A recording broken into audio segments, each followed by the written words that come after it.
Hi Tera fans, this is Tera Solo Gamer. Today we're going to be talking about the Rootstock Festival and Pond Faire.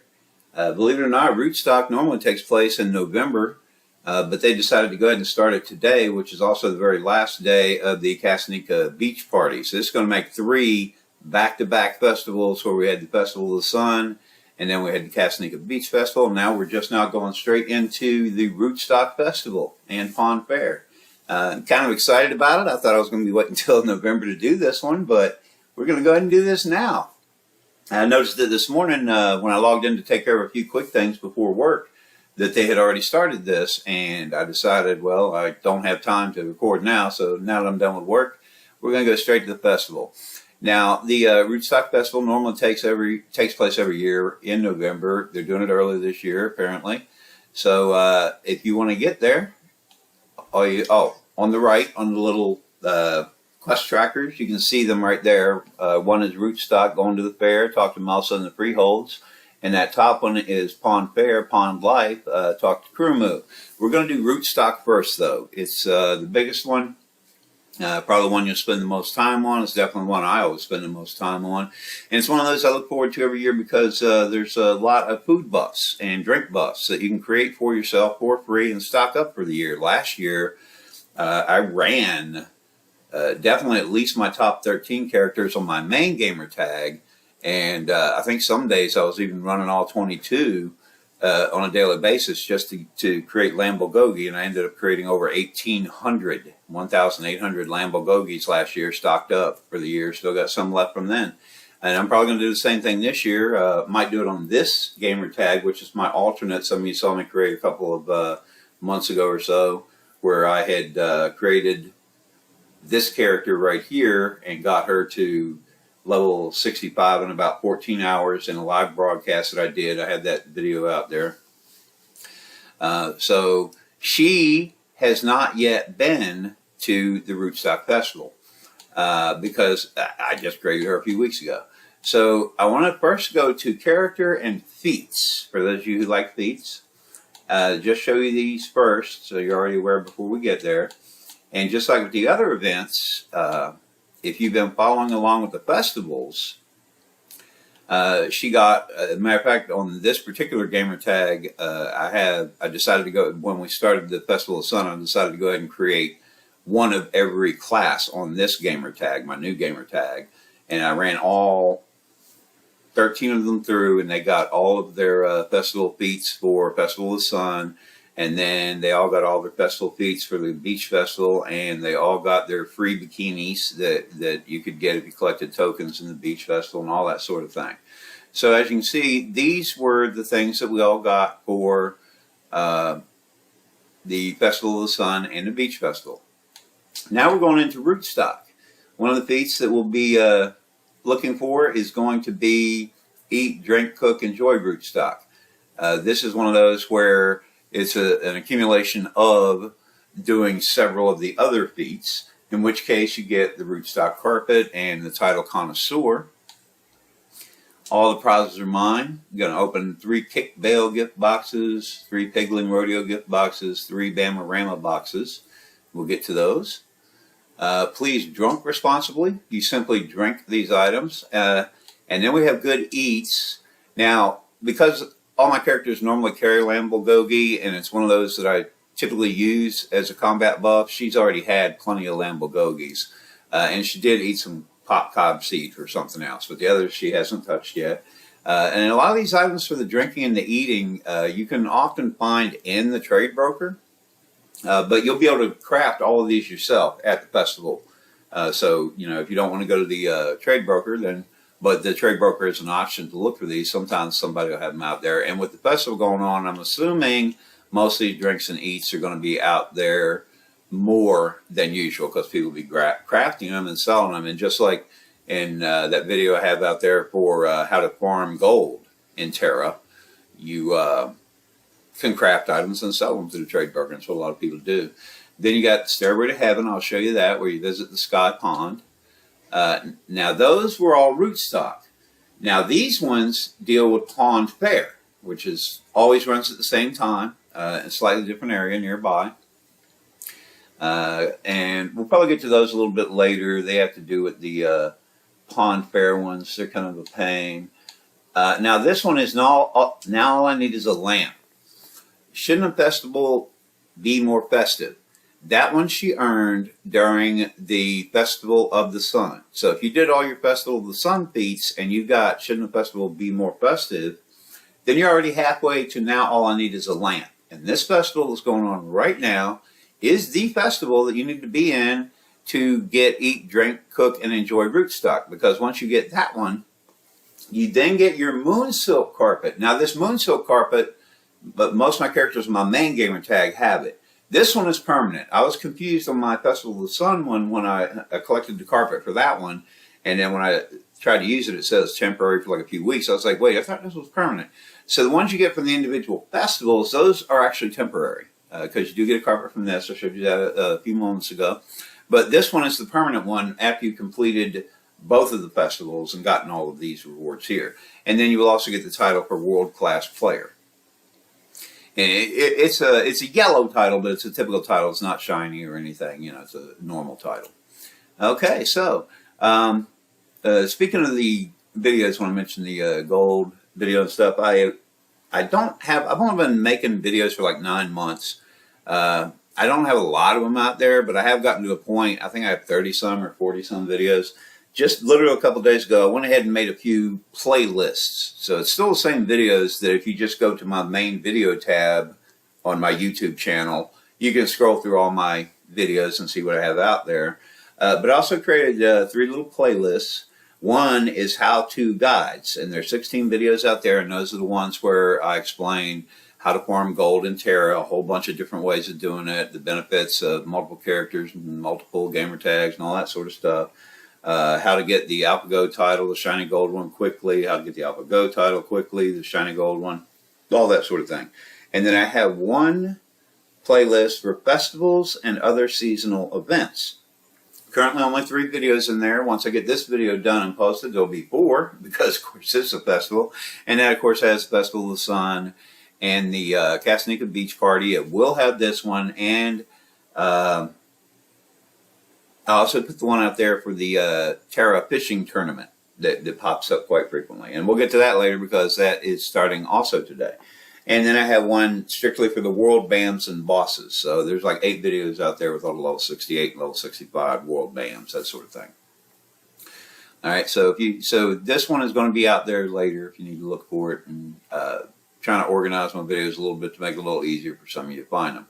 Okay, now that I just distracted all of this for no real reason away from our actual goal here, which is to get to the festival, and I did want to show you the feats first to be sure I don't forget about those. Now we're going to go to Elite Status, if you have it, Village Atlas, and where you would go would be Chebica. And once you land in Chebica, and of course if you don't have Elite Status, you can take a Pegasus there, you know, either way. You would go to Chebica, and once you get there, you're going to see an exclamation point or an asterisk, one or the other. I think an asterisk, yeah, because that was shown on the tracker there. That's really close to Chebica, and you'll find it real quickly. But I do want to show you, whether you have Elite Status or not, if you go to Quick Play, Vanguard Requests, there is a daily thing to collect taproots at the Rootstock Festival. If you see at the bottom, it says Y to teleport. Okay, so on Xbox, you push the Y button. If you're on PlayStation, it'll tell you what kind of button to push. But I'm going to collect taproots and simply teleport. And this works whether you have Elite or not. So if you don't have Elite status, it's a quick and easy way to get there without having to take a Pegasus. And we are right here in the fairgrounds. And if you look in the map at the upper right corner, you can actually see, you can sort of make out part of the word. It's kind of covered over with Tenebrous Mines. That blue word, Chebica, near the bottom of the map in the upper right corner, that's where you're going to land if you take a Pegasus or you fast travel or whatever you're using your Elite.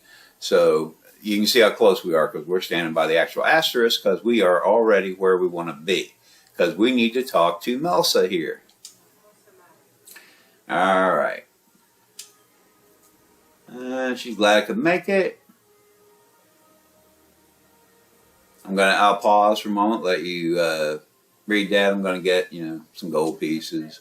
If you're not level 65 yet, that XP might be important to you, the experience points. But I'm being level 65, the experience points mean nothing to me. Okay, and now we did that and collected that little thing, and now we still have the option for quests there. So let's click that again. And she's explaining what I already said. Around this time every year, they hold Rootstock. Whoops. I'll go ahead and pause for a moment. You can read that if you want. You can always go back and pause the video if you really want to read it in depth, put a bookmark in it or whatever. I don't know. Okay, and the reward we're going to get for this is those things there. Some Sky Lotus, Featherlight Potions, True Heel Breast Salad, Lamb Bulgogi. That's what I was talking about. We'll make more of those later. Half Moon Croquettes, and then some money and some XP. All right, so the first thing on the right, it says, is to go and search the pepper field.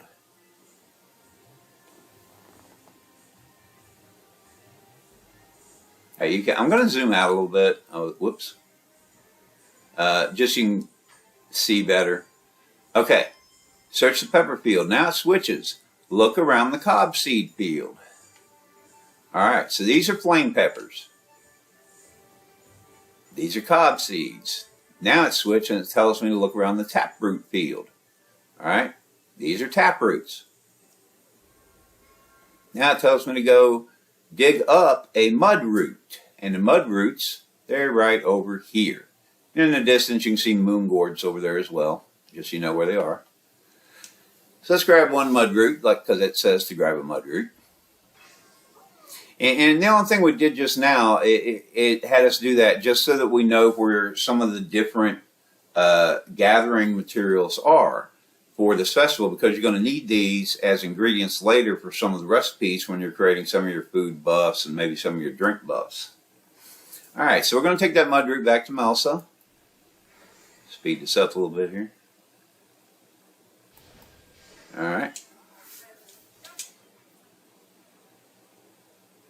And it would make a nice mud root salad, which I can make with a salad bowl, and Amelia can show me how. So I'm going to give her that mud root, and I'm going to go right over here to Amelia. Hi, Amelia. All right. Hey, love it. Okay, secret of cooking is using the right utensils. When you're not sure which ones to use, read the recipe. Here, take this recipe and these ingredients and make your own salad. Okay, so you see on the right, make a dish using the mud root salad recipe. So we're going to go into our inventory.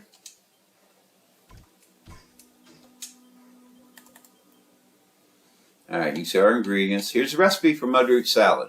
Now this is how these recipes work. Okay, these for the Rootstock Festival, they work out of your inventory the part that looks like a box up there. Okay, it's not like regular crafting where you're going to go into your crafting menu. No, you're going to work your recipes from your inventory, just like we're doing right now. And you can see the recipe tells you you need one mud root, one cob seed, and one salad dressing. And it shows you that you already have 101, 101, 101.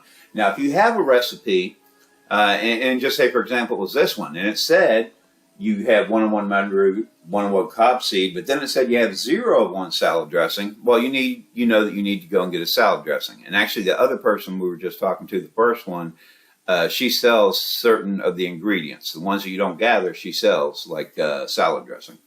Okay, but we already have all the ingredients. And all we do is, in my case, you can see at the bottom it says press A to use it. If you're on PlayStation, you hit whatever button it tells you for use on the menu. Okay, so combine them, boom, we have a mud root salad. Now the mud root salad itself, if I recall correctly, I don't think it's going to be in this. Oh, it is in this one, okay. These get a little confusing sometimes because I'm used to all foods always being under that beaker thing up there. Okay, but that's our mud root salad. Although this one is just to give to her, it's not for eating really. It's part of the, lots of people, oh, giving it to the wrong person. I have to give the mud root salad to her. I'll give you a moment to read it. And she's talking about find rare ingredients and recipes here and there all around the festival and farms. Be sure to keep an eye out. You will be getting some recipes from different little events and whatever, I believe, if I recall correctly. Some of the recipes you'll buy right here in this little area. You can always go check out Damorama. Go talk to Lynn. He'll give you all the details. Now, if you've seen some of these, I think they're Lynn's dark root beers. I think that's what they're called. But there are certain drink items named after Lynn. So you're about to meet Lynn. All right. So we did that. Now, she has an asterisk, but that's her daily event. I'm going to do all the dailies after we do the initial. This is just like the other events. The first time you get here, you're going to go through and do certain things for the first time where they're basically just going to show you how stuff works. After they've shown you how stuff works, then I'm going to go and do all the dailies. Now, you could have just finished that and gone ahead and done the daily, then moved on. That's up to you, however you want to do it. But for purposes of this video, I think it'll be a lot easier if I show everyone what you're going to do on the first time you show up here, and then we do the dailies as their own thing afterward. Okay, now this is Lynn, and I'll let you read that if you want. He's talking about the Bamorama, which only happens during certain hours of the day, apparently 5 to 10 p.m. Pacific nightly. I actually talked about this one in my video for how to farm gold, and I did mention in that video that some people swear by making money coming here and gambling, but I also warned in my video that I don't do it because it is gambling and you can lose gold. So your call. But this is where you will be if you've never been to Bamorama. This is it. The ring right behind him. This is where you go, near Chebica. All right, now let's push this. Okay, I'll let you read that. Yeah, and he's still talking about Bamorama, and not just yet. Now he's telling me check out Diggory's farm. Got it. Okay, so let's just go right by the Bamorama thing here. And these guys are always here, the banker and the trade broker, so you can get money or whatever for betting. There's more up there, and I think there's more over on the other side of the ring in case it gets crowded. But right up there is Diggory's farm. You can see the windmill and all that right there. He's got a cute little farm. Nice one. Let me speed this up a little. I don't know why I'm just walking. It's faster to take a mount. And just a quick side note, some of you may remember from the video, it's in my how-to thing now. Up here, up there, about where my cursor is a spot with one of the vista points for the southern A-run vistas. That's 1 out of 3 points. All you do is you go there, a little feat pops up, and once you've gone to all 3, you actually get a permanent passive damage bonus thing. So if you want to look for southern A-run vistas feat, that video is out there as well. Now, before I talk to him, I want to explain what we're going to do, because when I'm doing it, I'm not going to want to talk much because I suck so hard at this game. I'm going to have to focus on it. But we're getting ready to play a game here. And there's going to be a big round bale of hay. This bale of hay, there are also going to be these 2 scarecrow-looking guys. They're going to try to hit the bale of hay. And you're going to try to hit the bale of hay. You're going to try to keep it rolling and moving. And you're going to try to keep them from hitting it. Because when you hit it and move it, you earn points. When they hit it, you lose points. You have to get a certain number of points. I'm not sure how many points to get the special prize here. You know, you'll still get like the daily reward that they have when you get to the daily part, but you're gonna get some extra special thing prize. You know, something for cooking, not super spectacular or anything. But I will go ahead and tell you that when you're pushing this bale of hay around, you have this circle of buildings here. All right, you can stay within this area. You got fences back there that sort of give you a barrier, which is cool. You don't want to go outside of the area. One thing I sometimes accidentally do is let it go down here. If that bale of hay goes out of bounds, the game is over and you're hosed. Okay, so don't let it go out of bounds. Keep it somewhere near these buildings. I'll also tell you one of the problems I frequently have is I'll be hitting it, and I'll hit it, say, in this corner. Once it's in that corner and one of those scarecrows hits it, the 2 of them are just going to be like bang, bang, bang, and you're going to try to get it out of that corner, and it's going to be stuck, and it's not going to be able to move, and you're going to have 0 points because they're going to knock all the points down in, and you're not going to, you know, get the big prize that you're shooting for. You know, and it might be this corner here. It might be against the fence back there behind that building. So I generally try to keep it moving in this circle. Inside of these buildings. Don't let it get between the buildings over to the wall. Don't let it get up against the building. You know, because once it's in one of these corners and those two start pounding on it, you're going to have a heck of a time getting it out. And by that time, they've already knocked all your points out. So try to keep it moving somewhere within this circular area here between the buildings, but don't let it get too close to the buildings. Now, you'll see the bale of hay in just a few moments. And I'll tell you now that I personally like to have my cursor near the top of the bale, because if I hit it at the top, it seems to move a little bit further and a little bit faster as compared to if my cursor's near the middle or the bottom of the bale. Then it doesn't move as hard. And I want to move it as far and as fast as I can to try to keep the two scarecrows from hitting it. I want to keep it away from them. But they're pretty quick. If you're not careful, they'll start hitting it. They'll get too close.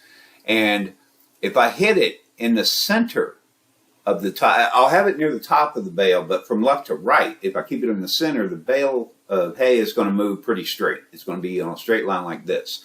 And if the bale of hay, matter of fact, this circle here, we'll pretend that's the bale of hay. The bale's smaller, but just pretend that's the bale. I'm typically, if I want it to go straight, I'm going to keep my cursor near the top of it. And then I'm going to shoot the little thing that you'll see once we actually start playing the game, because you'll be hitting the X button on Xbox. Just like the other festival games. It gives you the special skill that you need to play the game, and you won't have access to any of your other skills at that time. Now, that'll keep it going straight. If I want to move it to the right, I put my cursor a little bit to the left. That's going to knock it off to the right, okay? And then when I'm going to move it to the left, I go to the right of it, and that's going to force it to go off to the left, over in the other direction there. And I'm sitting here waving my hands to demonstrate which direction, even though you can't see my hands, because I'm just stupid like that. You know, people, it's one of those automatic things. I'm talking about it's going to go left, and I'm waving my hand to the left, and now I'm like, oh, they can't see me. I don't know why I'm waving my hand. Whatever. Okay, now let's go back to Diggory. I just wanted to go over that first because I may mention some of that stuff while I'm playing the game, but because I suck so badly at this game, I am wanted to go ahead and give you the basics of it first. While I'm thinking about it, let me check one thing. Okay, I wanted to be sure my chat was off. I don't like chats popping up. There's too many stupid people saying stupid things in global all the time. Bunch of kids out there. Okay, Diggory, let's talk. Okay. Do I like spicy food? Try the flame salad. Hot, spicy, packed flavor. Achieve rank, here we go. If you want to make the salad achieve rank 1 at Kick Bale, I'll reward you a special salad dressing used for Freehold's flame salad. Now remember, I told you if you get a certain score, you have to get rank 1. I don't know what that score is, so it'll be like, you know, so many hundreds of points or whatever. But if we get rank 1, he's going to give us a special salad dressing. Special salad dressing is one of the ingredients to make Freehold's flame salad. The only way you're going to get the special salad dressing, not the salad dressing we saw before for the mudroot salad, that was different. This is special salad dressing. The only way you're going to get these is by doing well in this particular game. Okay, so that's where you're going to get it from, so you can make yourself some Freehold's flame salads. All right, now let me click on the little question mark there. All right, he's asking if I want to try Kick Bale. Kick as much straw as you can within the time limit, but don't kick it out of bounds. I covered that. I want to kick one around until you get the hang of it. Okay, I want to try it. All right, so we're going to get ready to start this game up here. I do this all the time. Remember on the beach festival, I started to do it all the time with those games. I told him I want to start it, but then I forgot I have to actually go to this button to actually start it. Okay, so now I'm going to start. There's the bale of hay I was talking about. I'm going to put my cursor near the top, right about the middle. I want to start out straight. I'm going to hit my X button. I got to wait for the timer. And there's the scarecrow guys. And you just keep, and there's a cooldown every time you hit it. So you can't just go pop, pop, pop, pop. Nope. Oh, man, they're hitting it too. And see, I'm trying to go to the left of it. Oh, they keep moving it. Oh, man, I'm getting too close to the building. Oh, I'm getting stuck against the building. And I'm going to try to go to the left of it to try to push it off to the right. Let me try to see if I can knock it upward and over. Oh, man. Remember me telling you, if it gets too close to a building, it's going to get stuck. Man, let's see if I can go to the other side. And they're just beating the heck out of it, and I have no points because every time I can't get it out of there. Let me try from the bottom. My God. it's stuck good. Oh, finally. Of course, by the time, there we go. My score is disappointing. No kidding. Okay, let's go see Diggory.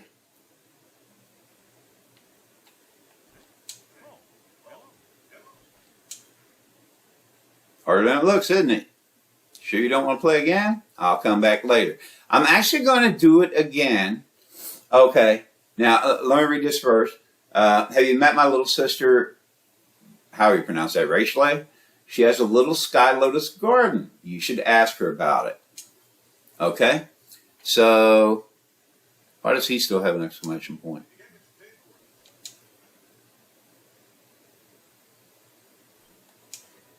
Oh, I scored so low I didn't even get the basic reward at all. Okay, I'm going to try it again.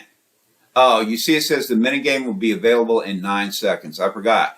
When you're done playing, there's a waiting period before you can play it again. I'm going to try it again because, I mean, that was horribly. I could wait until we come back to the dailies, but I want you guys to just see what it looks like when you at least get enough points to at least get the basic reward, you know. He hadn't even considered me finishing it because I did so horribly. And when I said earlier I suck at this game, if any of you thought I was lying, well, there's your proof. I suck. Okay, I'm going to try it again. All right. You see you lose points when the scarecrow hits it. All right, let's try this again. See if I can at least get my basic reward. Because I haven't really, because you saw he still had the exclamation point. Oh, man. There we go. I'm going to quit trying to talk. I'm just going to play.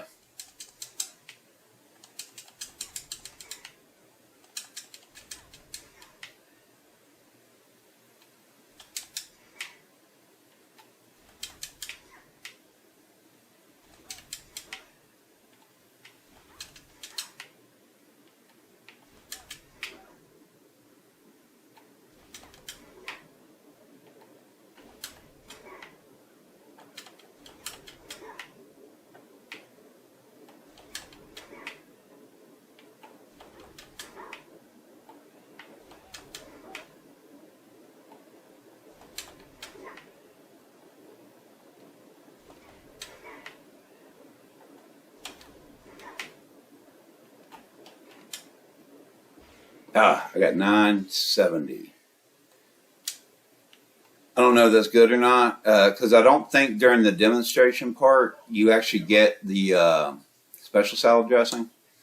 But at least I got my basic reward for just doing it. Okay, because I did so poorly the first time I didn't even get the basic reward, so I wanted that. Now we'll come back here later for the dailies. Now he said go see his sister at the Sky Garden. The Sky Garden is that thing floating in the air with those floating steps that go to it. All right, so I'm just going to fly up there. You could probably walk around over that way and climb up if you wanted to, but you should all have your flying mounts if you're at least level 20-something. I have a video out there for Tulpar, the free flying mount that you get just after doing the first few quests in the game, mainline quests.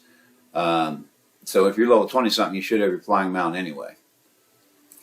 You know, or you may have been in the game for a long time, and back when we used to get that flying mount after we got level 65, either way. But now you get it at level 20-something, so if you haven't gotten it, go see the video, go do those first few quests in the game, get your free flying mount. Don't have to pay for it. So that's his sister right there. We're going to go and talk to her.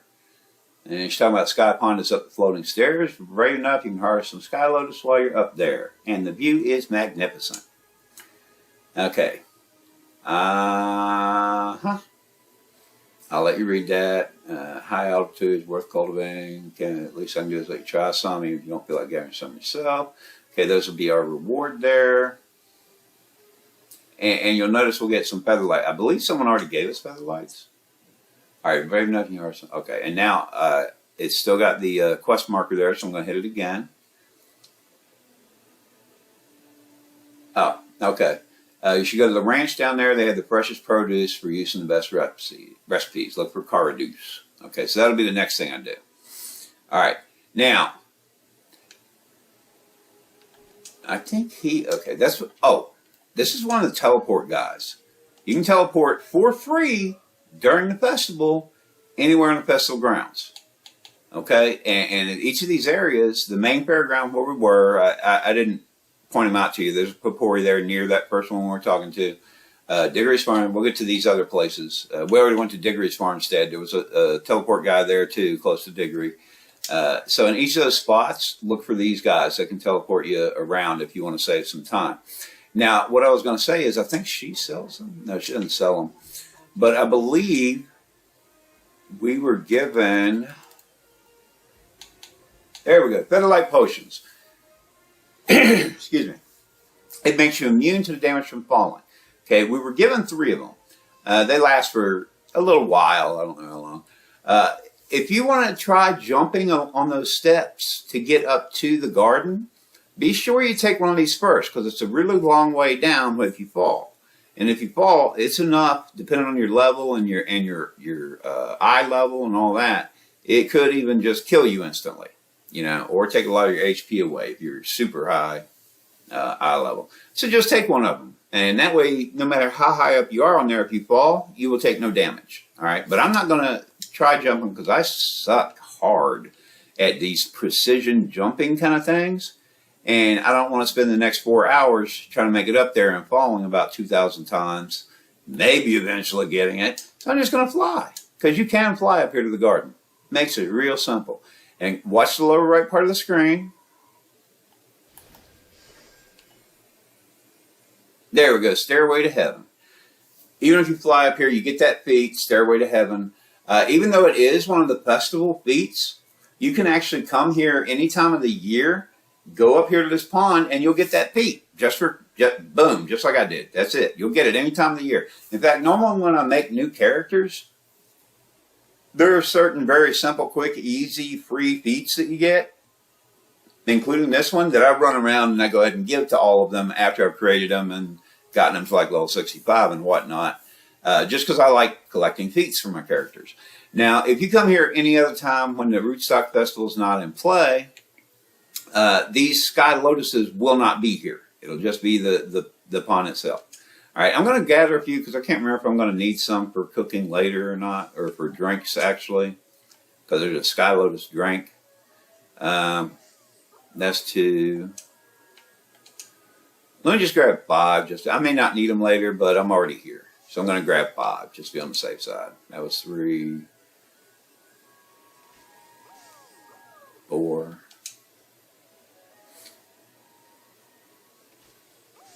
And 5. All right. Now, she told me to go to the farm and talk to Caradoose. The only reason I remember that name is because you can see the question mark on the right side there. Matter of fact, I'm not going to collect taproots. Well, never mind. Let me leave it there. I might change my mind later. And you can see on the map where the question mark is. All right, so it's way over there. If you want to, you could teleport. And I forget, it's either Lee's End or Lee's Instead. I forget which is which. But, actually, let me look at the map. I should be able to. Oh, okay, there it is. Because all I did was click my little button that takes me to the map. You know, Lee's Instead is where he is. I could teleport there. But just for the purposes of the video, I'm going to go ahead and fly. Just because some of you may want to see the area, you know, before you know, maybe you're not going to play right away, you haven't been here yet, and you just want to take a look at the area. Or maybe you've never played Tera before and you're considering playing Tera and you're watching this video thinking, let me check it out. You know, this is the Rootstock Festival area and we're heading over there to the next part of our quest. Now, these are all, you know, bad guys or whatever. You get too close, you're going to make them trigger on you or aggro or whatever the fancy word is for it. But of course, they're very low level.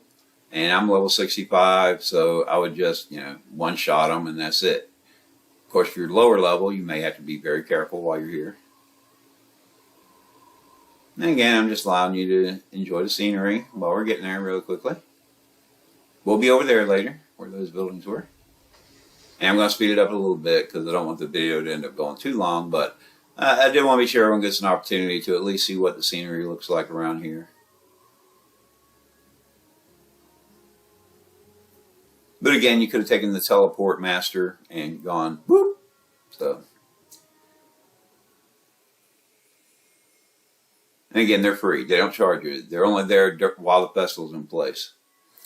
Oh, while I'm thinking about it, I meant to say at the beginning, the Tera-console.com official website has not yet posted this festival. There's nothing out there about the festival. I just happened to notice it this morning when I was doing a few things quickly before work. It normally runs for right about 4 weeks. Okay, so just so you know, it should run about 4 weeks. Once they eventually post the announcement for it on the official website, I'll try to remember to go out to the description of this video and go ahead and post when this will end. You know, just so everyone will know. But of course, if you just keep your, I regularly check Tera-console.com, the official website, for announcements and news and whatever. So, you know, if you're checking there regularly, you'll know. Now, just to show you, right here's the teleport master for this area. You know, so you can use him to get back to the fairground or the diggeries or wherever you're trying to go. But where we are, oh, getting ahead of myself. Actually, I'm supposed to talk to this goober. I'm pausing so you can read it if you want. Now he's telling me about Tagoon, and he wants me to go, if you want best lamb for recipe, go see Tagoon. Thanks.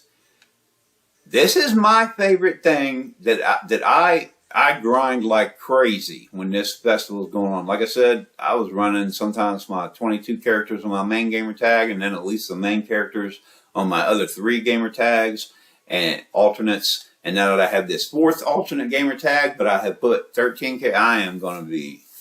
I can't even explain to you how busy I have been for the past couple of months between the Festival of the Sun and the Beach Festival. And I thought I was going to have a little break, but I'm going to be grinding because I love it. Because this is where you get the lamb to make lamb bulgogi. And that's one of my favorite battle buffs, combat buffs, food buffs. And you get to make it every year, only during the Rootstock Festival. You make loads of it. You only get a few pieces of lamb per character, but if you have multiple characters like me and you're running them all through, you end up making a whole bunch of these things. Alright, he wants you to help him herd the sheep because he dozed off and they wandered away. Okay, white cloud sheep. You need to herd them into this pen, which is just this little fenced in area where he's standing. And they're all down here, not very far. You can see all of his sheep that wandered off, the white cloud sheep. They all have little question marks. It doesn't matter which one you pick, as long as it's got a question mark over the head. Ba, ba, ba, ba. Okay, so that's what he's saying to us. So all I do is I push my A button. On PlayStation, you push whatever button you normally push to select something. And you see he's following me. And he's going to keep following me, and it doesn't matter. Need to coax him into the pen here. Even if you get ahead of him for quite a ways, it's not going to make a difference. He'll keep following you. Alright. So let's go talk to Tagoon again. Alright. Now he's telling me to go see Felton at the dairy farm if I'm interested in beef or milk. Okay, he has the... Oh, that's the daily. I don't want to do the daily yet. I'm going to save those for later. Now, the guy is telling me to go see... You can see the question mark on your map. He's right over here. Not far at all.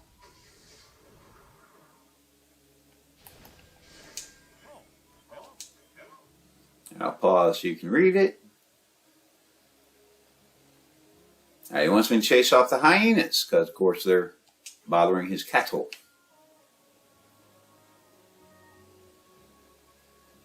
And there goes a hyena. Oops. Killed one. I need to kill 2, apparently. Okay, so now I killed 2. Now I can go back and talk to Felton again.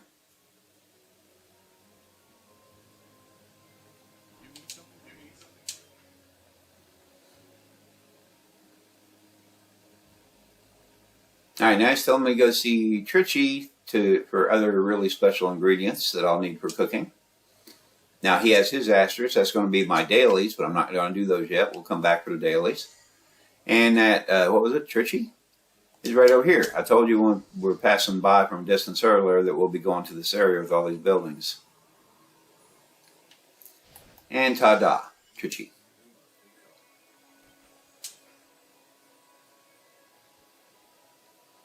And he's telling me about Struthio eggs. And he's telling me I can take as many as I want. But for this, because we're still doing the introductory first time you're at Rootstock thing, I do have to get one to go and give to someone else. So first I'm going to get my one. I'm just gathering Struthio egg here. Okay, now I'm going to need that for someone else. You can see it says take it to Pani. I'm going to grab, I think, 5 more, just be on the safe side, in case I do any cooking later. I probably won't do much cooking for this video, because I already showed you how the recipes work. So any of the stuff that you want to make, really, you just do the same thing that I did. And I already showed you it's in your inventory that you work the recipes at the Rootstock Festival. It's not, that's not eggs. It's not a crafting thing. All right, now I'm taking the egg to this person here. It's another gang. Now, this gang, if I get rank 1, I don't know how many points it is, I can get some cured pigling. And if I get cured pigling, I can cook traditional Bleakfields barbecue, which is another food buff thing.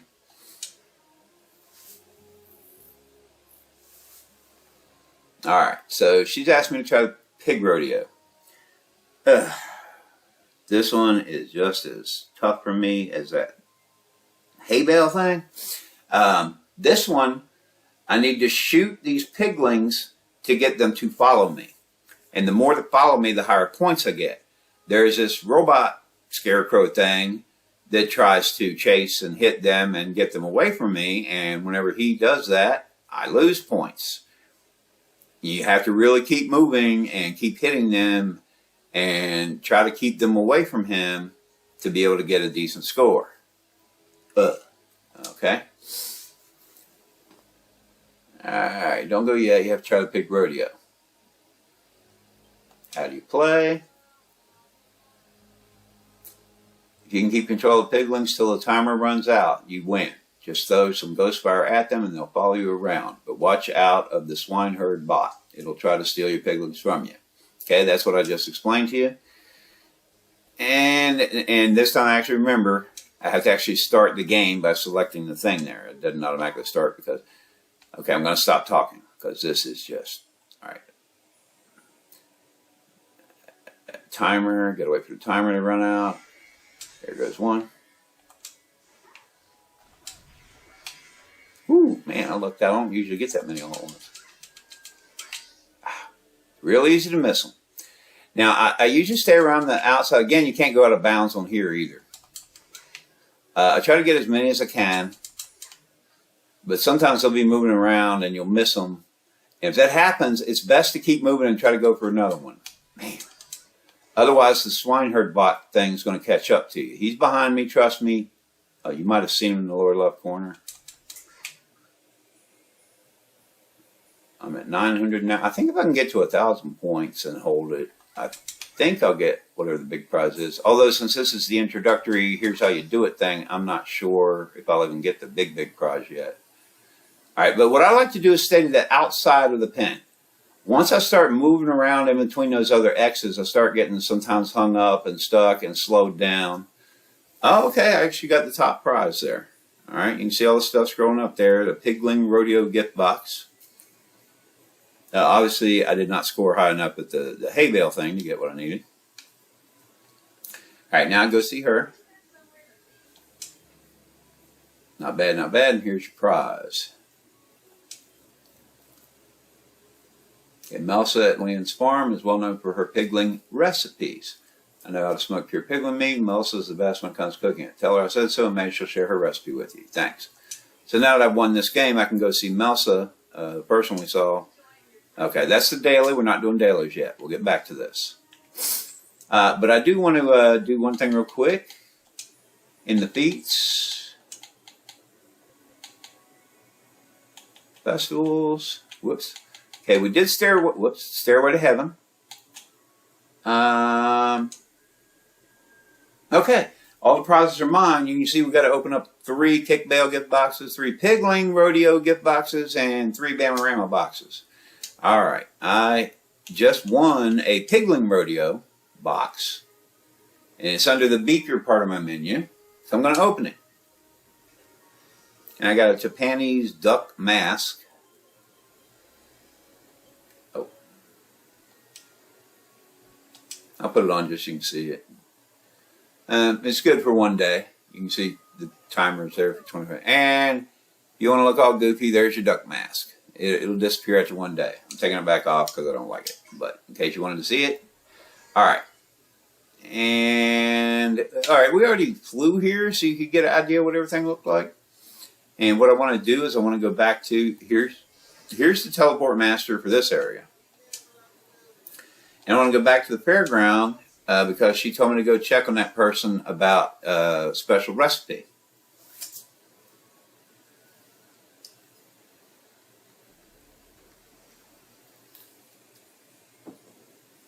Alright, so now I can see Melsa again. Alright, I'm not doing my daily yet. I'm actually still doing the rootstock down on the farm, the main quest. Okay, got the cured pickling meat. And lucky you, I just happen to have a recipe. You'll need some salt, head over to the fire pit. Alright, I got a recipe for grilled pigling. But it's the quest version of the recipe. There's also a regular recipe, but we're still doing the quest, so let's do it this way. And she already gave me the salt, and I've already gathered apparently 11 pigling meats, but she gave me 1 salt. Before I go over there, let me see her. She is also the rootstock merchant. I mentioned earlier you can buy things from her. Okay, she's the one you can buy featherlight potions from if you need extras. You can buy rootstock teleport scrolls if you want to buy some of those to have on hand if you're out adventuring later on someday and you want to come to rootstock real quick. But again, I showed you how to do it through the Vanguard quest if you have not yet done that particular Vanguard mission for the day. If you have, it won't be available to you. But I've also shown you how to get there on Pegasus or whatever. All right, and these are the different recipes that she has for Fioretta soup. And I'll pause for each one so you can see what kind of ingredients you're going to need. Moonward muffins, popped cob seeds, mudroot salads, grilled piglings, lamb bulgogi, my favorite. I'll be making a bunch of those over the next few weeks. Struthio breast salad, chevron berry cookies. And you see the price of each. They're about 5 gold each. Half moon croquettes. Alright, and then she also has the cooking ingredients. I hit my right bumper thing. And here we can get the things. If your recipe calls for salad dressing, special sauce, butter, salt, sugar, herb seasoned salt, then you buy those items from her. And it's just, if you've been doing the cooking that you do through the fishing quest and all that, that's in your crafting menu. You do it's the same basic thing, but she's the one you buy the ingredients from, and she's the one you can buy the recipes from. Now she gave me the thing there, make a dish using the grilled pigling. I honestly forgot where I need to go.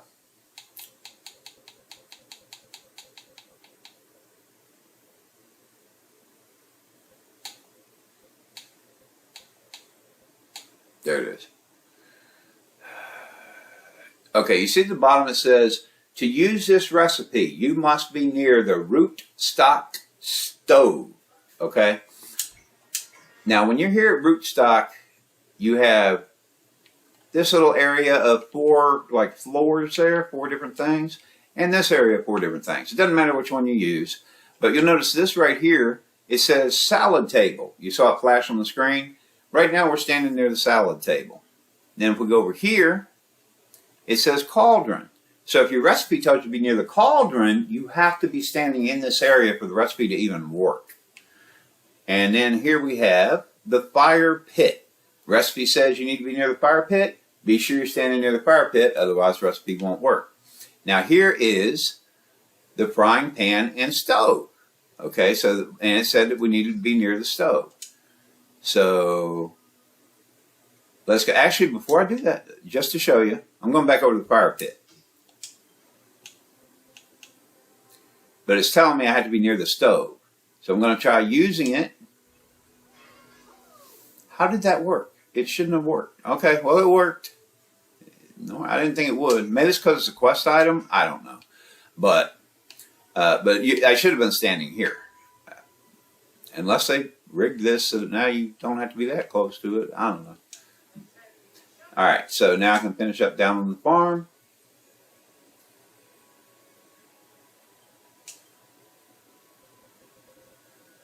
Alright, these are some of my rewards. Some traditional Bleakfield barbecue, some pre-whole flame salad, some bleak wings, a little bit of money. And if you're not yet level 65, then you would have gotten the experience points. I'm not going to start the dailies yet because I want you to look at this woman right here. She has an asterisk over her head, meaning she has some kind of quest. Create a farmer's almanac. She wants to make a farmer's almanac, but she's too busy, and if I help her out with it, she'll credit me in the book as a contributor. Make me co-author, and I'm in. It's a deal. Just try to fill in the missing parts. Now, once you complete this little mission, you're going to get a rootstock necklace. And I'll show you the rootstock necklace after we get it done. It actually increases your gathering speed by a few percentage points. So when you're out there doing a lot of gathering and stuff, if you put that on and wear it while you're gathering, it makes your gathering faster.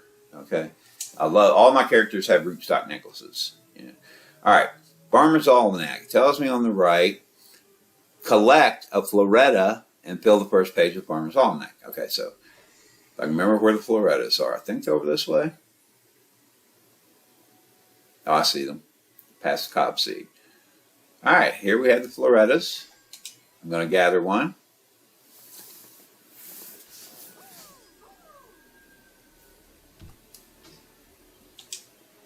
All right, was this? Let me see something here. No. I can't remember because it didn't automatically do anything, so I can't remember if I have to.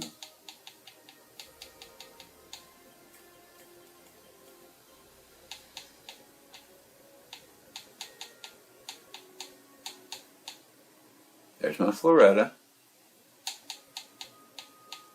There's the Farmer's Almanac. Okay, so go into your inventory to the part that looks like a box. Find the actual Farmer's Almanac. I'm just going to hit the A button to use it. And it's putting that Floretta in there. Now it's telling me, oops. Alright, now it's telling me taproot. When I look at the book itself, or if I look at my quest tracker to the right, that also tells me taproot.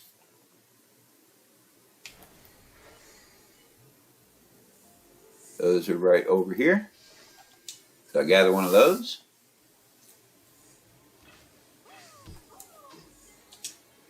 Now that I actually figured out where it was, just go into my inventory, to my Farmer's Almanac, use it, because I have a taproot. And now it's going to tell me mudroot. And my quest tracker on the right tells me mudroot.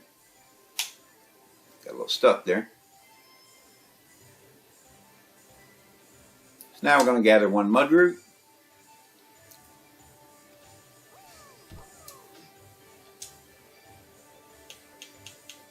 Farmer's Almanac, use it.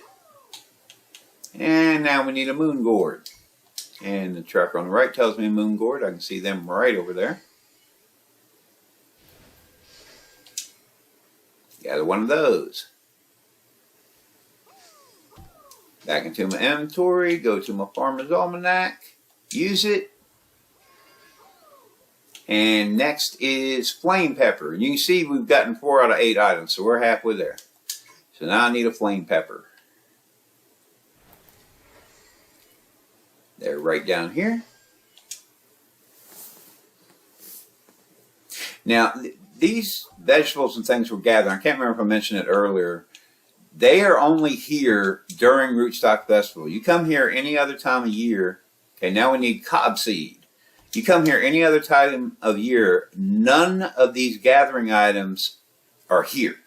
It's all just plain ground. Okay, so the only time you're going to gather these particular items is during the Rootstock Festival itself. Alright, we got a cob seed. Put it in our farmer's almanac. Now I need a chevron berry.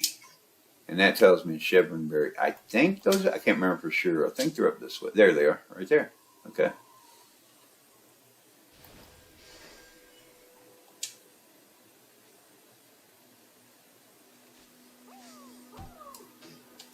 Inventory. Because don't forget, it's been almost a year since I've done this. I do it every year though, so some of the stuff I do actually kind of remember. And now I need Sky Lotus. Luckily, I already gathered some extra ones. So you see I already have 10, but I only need one, so I'm just going to go ahead and hit use. I might have even had some of the other stuff and didn't notice. I don't know. That was 8 out of 8. Now my tracker over there tells me to take the completed almanac to Milia. So let's head back over there.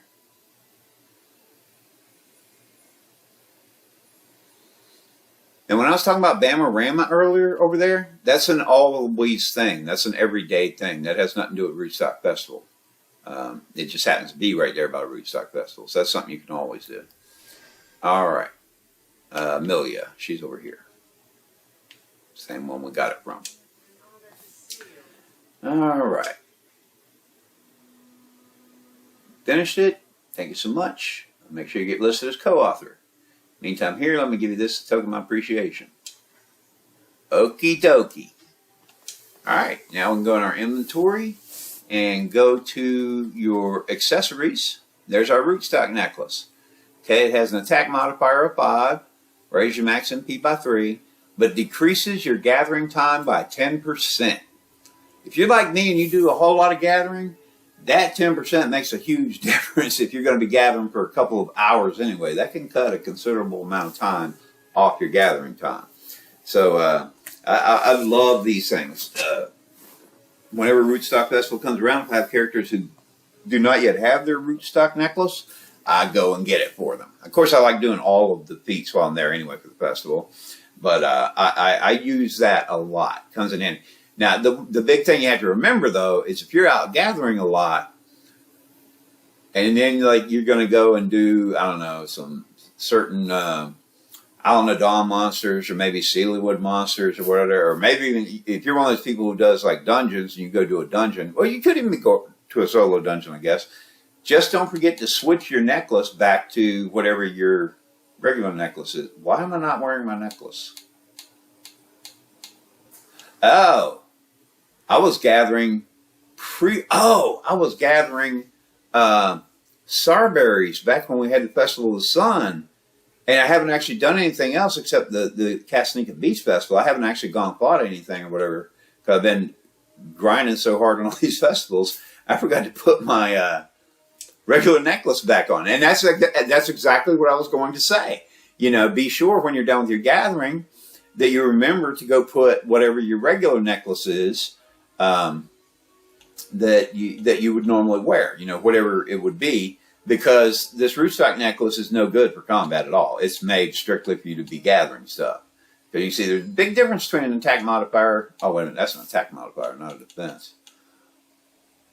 Oh, yeah, attack modifier 5 versus an attack modifier 807. A little bit of difference there if you're going into a fight with something. So just don't forget. But I love the rootstock necklace. It increases. It makes a big difference when you're out there doing a lot of gathering. Okay, so we have gotten our rootstock necklace for completing the Farmer's Almanac. And I didn't even look. I can't remember if Farmer's Almanac was a feat, but we'll look at feats later. Now, we've done all of our initial, here's how you do it. This is your first time at rootstock kind of thing. So now we'll go ahead and start our dailies. She has a daily dish delivery. Okay, anything I can do to help? And you know, you're a great cook, so you'd be a big help. All right, so I'll get some screwdriver breasts and stuff as a reward later. Dish delivery. I don't need anything. I don't have time to do it myself. What does it say? Oh, grilled pigling. I need to make a grilled pigling. Melsa has a recipe. Do I already have the grilled pigling recipe? Wasn't that what we did earlier?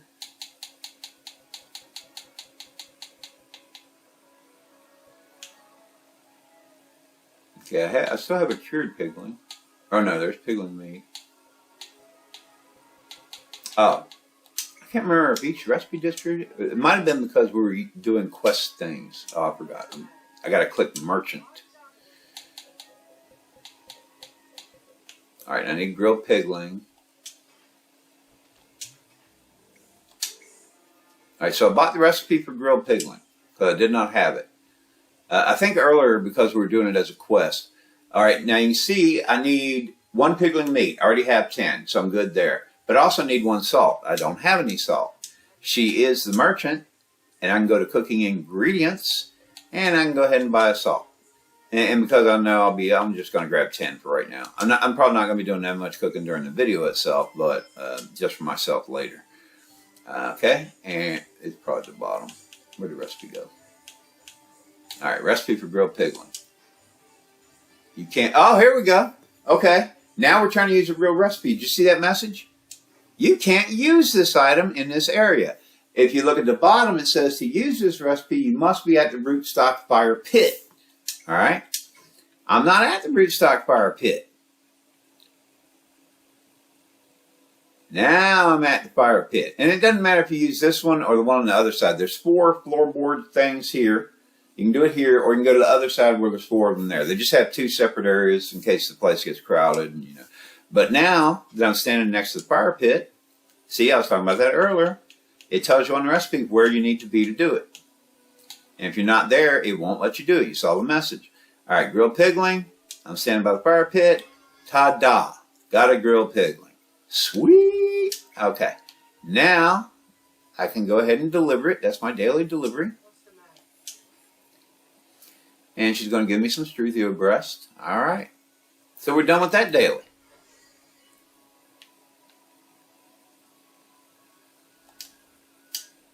Oh, you know what? Oh, earlier I messed up. I'm going there anyway. I normally do most of my stuff in a particular order, and I'm going to go here. Earlier when I was thinking that I hadn't scored enough to even get the basic, actually what I did was I ran through the second time and did the daily. But that's okay. I'm going to go ahead and play the game anyway. I've already done the daily. Sorry about that. Earlier I didn't get much of a prize because my score sucked real hard because I suck at this game. But I'm going to try again to get a better score because I want to get one of those boxes. You got to score high enough to get the boxes though.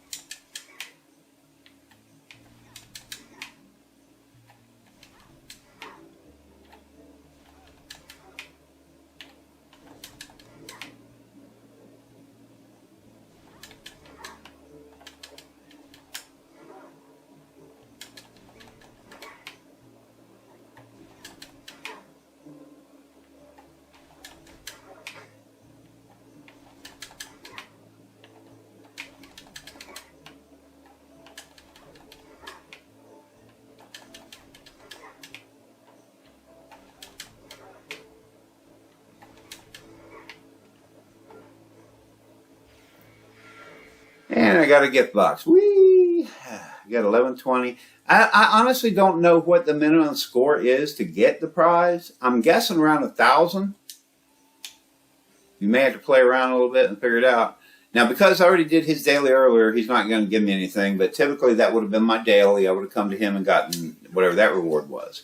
But because I got one of the gift boxes, I am going to go here and open it.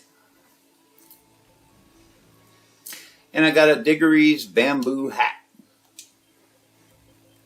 And it's kind of like the beach festival. They just give you funny little clothing items that are good for one day to run around with. And this is what Diggory's bamboo hat looks like once it gets sold down there. There you go. And, oh, and I'm taking it off because I'm not a big fan of some of these. All right, but you can see what it looks like. And there it goes. All right. Now I have done that. Now, I've already given you guys the flying tour.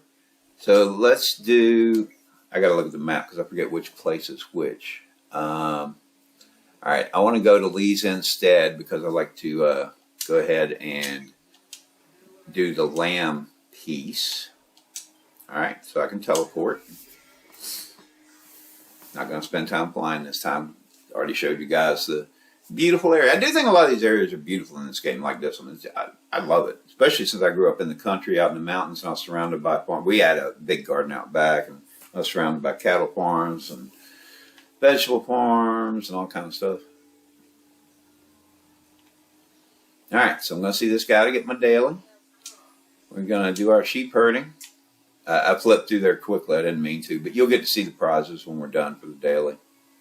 Sorry about that. I wasn't. I'm so used to just doing my dailies like pop, pop, pop, pop, move, move, move, because I grind so many characters every day. It takes hours, and all you're doing is the same thing we did earlier, because it was showing you how to do this. It just selected the sheep, any one of them,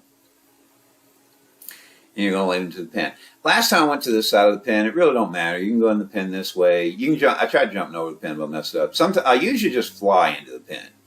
Now, if I stand on this side, I think he's gonna come on this side, but it usually takes him a little bit longer this way. Not real long, but that's why I usually come over on the other side, because it's a slightly shorter distance, so it's a little bit quicker. But when you're running 22 characters through, or even more if you're doing multiple gamer tags, it's very time consuming. All right, that was one sheep, but we actually need two. I forgot I need two of them, not just one.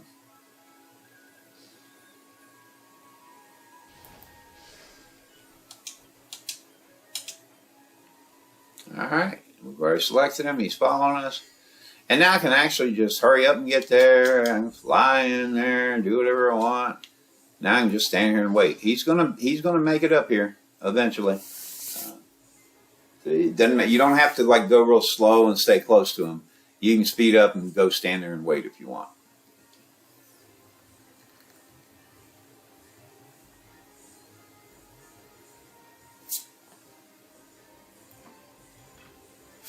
And there we go. Now I can talk to Tagoon. This time I'll slow down.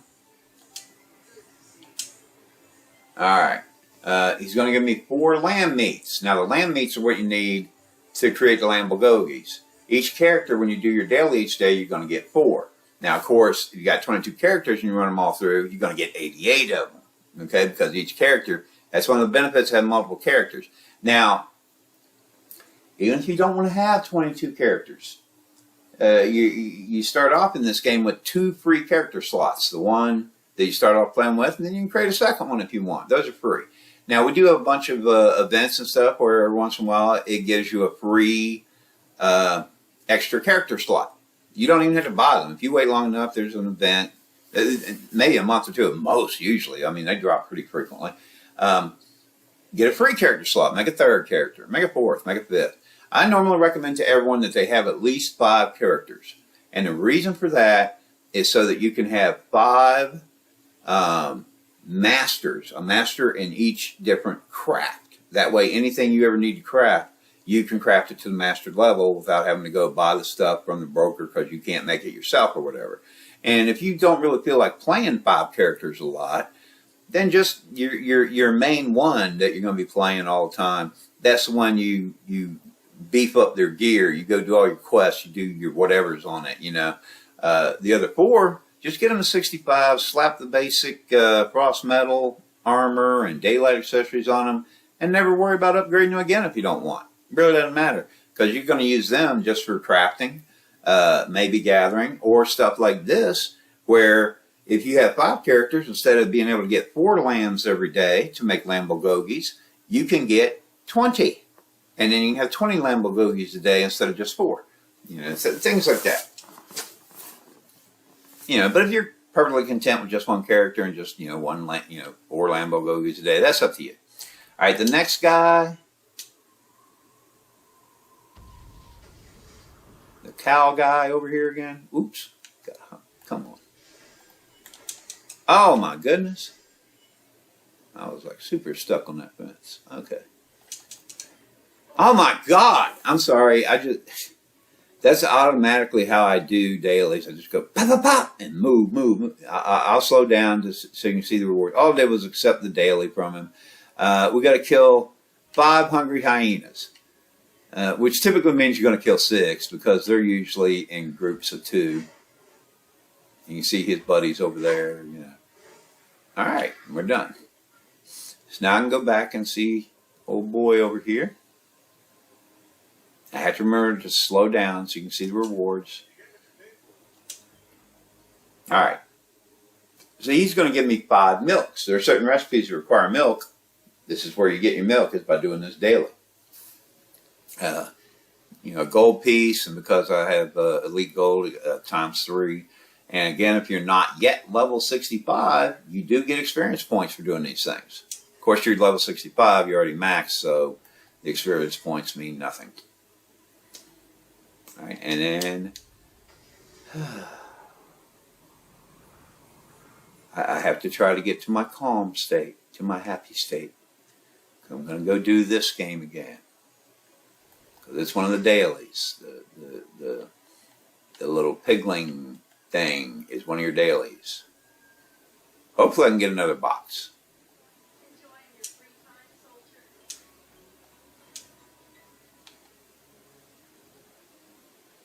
We will see. I did it again, didn't I? Yeah, I talked to her, but I forgot to actually start the game. I do that all the time with these games because I'm selecting stuff from her and I'm thinking I'm ready to go, but I forgot I have to go click the other thing for the game to begin.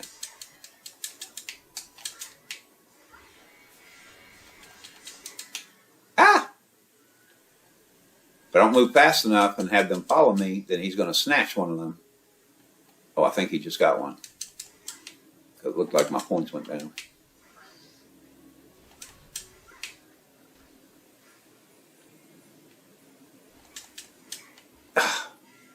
You got to be dead on with these guys. Come on. Oh, I think he took another one, didn't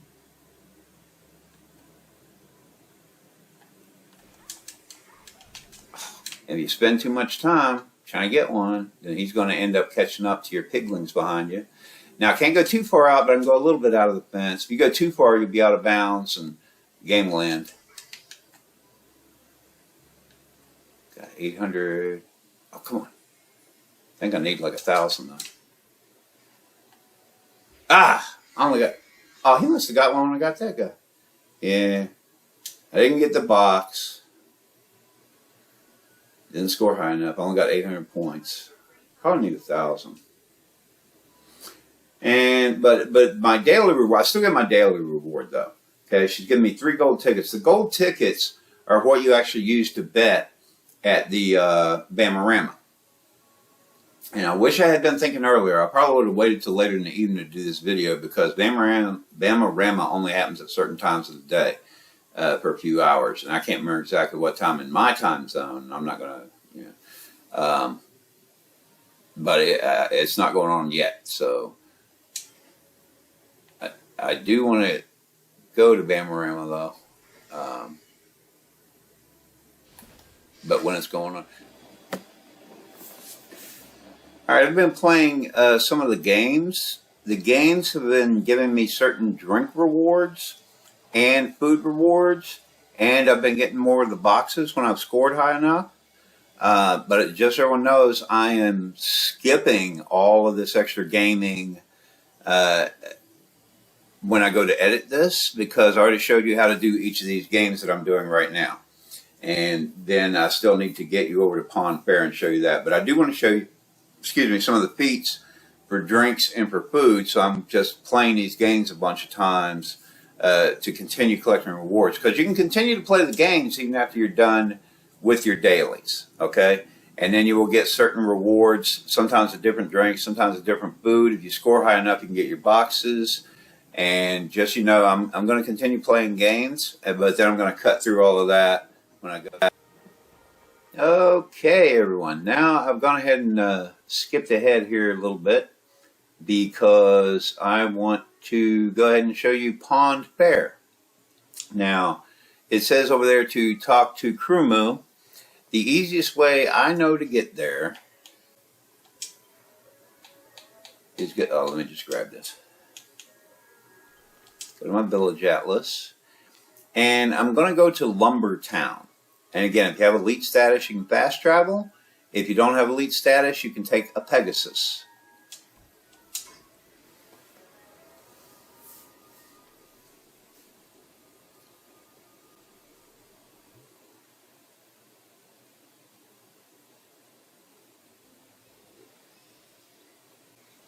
All right, here we are in Lumbertown. We're going to go into the local teleportal.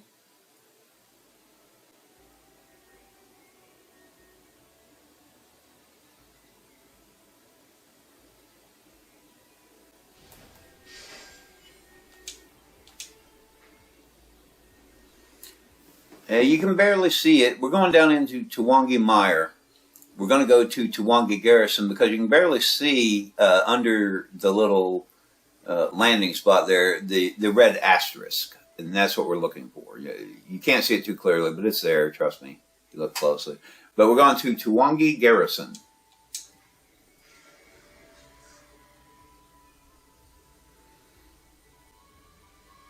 Now, the stuff we're getting ready to do, I literally have one character on my main gamer tag who has actually done all the feats for it, because I don't usually do it. You can get feats for certain things we're going to be doing here, but you don't get like carpets or special title, but you do get little permanent pets if you do them. But you'll see, it's kind of tough for me. So we're going to talk to Kurumu here. He's got his little red asterisk over his head.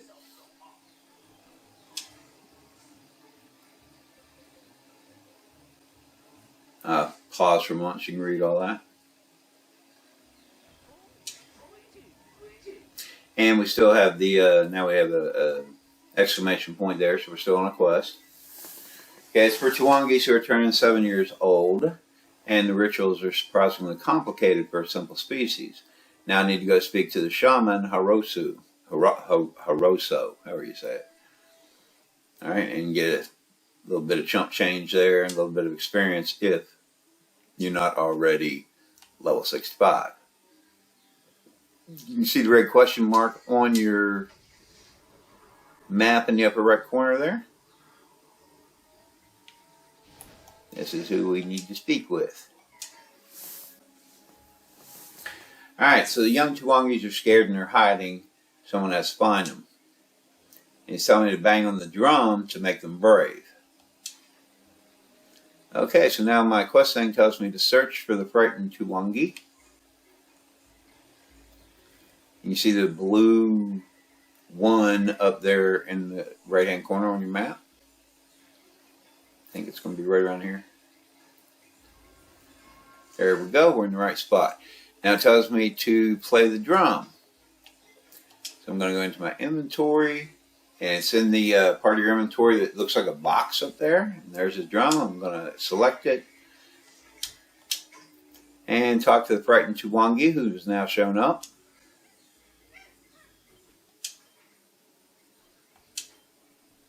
Alright, now I can return to Haroso. He didn't really say anything about, except he needs to be brave. So. But I did pause momentarily so you could read that, like 3 words, whatever it was. Alright, it's going to be a big feast. I need to bring some dragon meat so I can have a feast. Tells me to hunt the boo-boo dragons and collect the meat. Alright, and you can see the blue one up in the corner there. So we're going to hunt us some boo-boo dragons.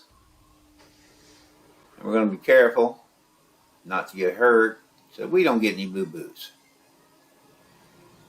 And it looks like it's over that way.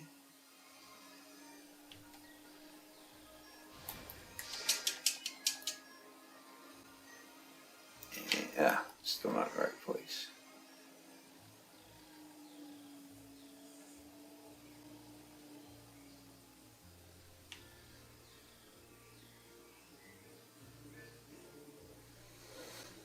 And I can see all the little red asterisks, or not asterisks, exclamation points over their heads.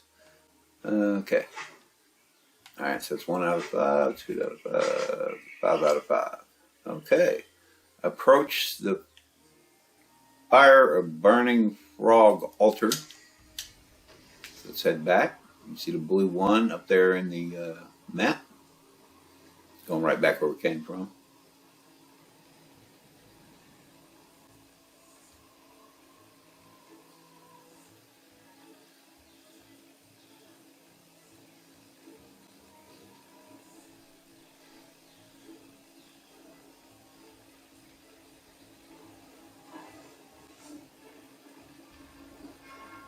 Okay. I had to be near the fire here. Skewer the meat and grill it at the altar. Let's go into our inventory. Alright, the part of the inventory looks like a box. We have fireproof skewers, and we already know that we have 5 dragon meats, so select once. Select again. Select again. And you can see that we're creating dragon on a stick there when we do this. Whee! 5 out of 5. Take it to Haroso. There he is. And you can see the asterisk over his head there. And get a little bit of chump change and a little bit of experience if you're not yet level 65. Oh Lord, here we go. Alright, I think I'll do them one at a time instead of, because it'll probably be less confusing for viewers if I do them one at a time and we follow the stuff. Okay, now, what am I doing? Hide and seek, talk to Haroso. Oh, there's more. Okay, so I'll select hide and seek again, that's what I'm on. He's giving me a drum, find their hiding spots and hit the drum to bring them out. Alright, search for the frightened Tuwangi. And again, you can see the blue 1 in your map in your upper right hand corner.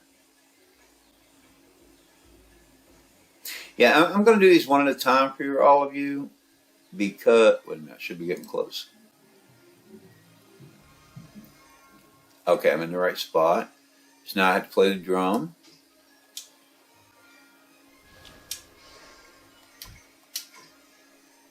Okay, talk to the frightened Tuwangi.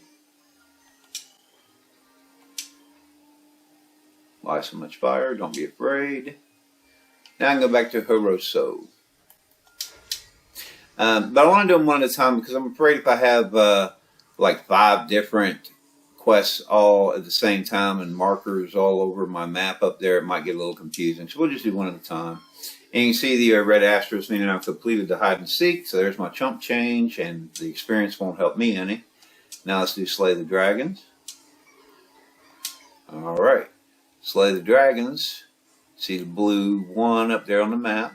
So we need to head to that area.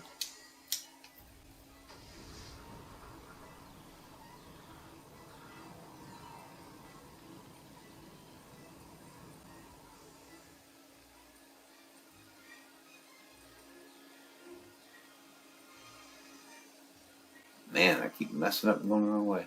There we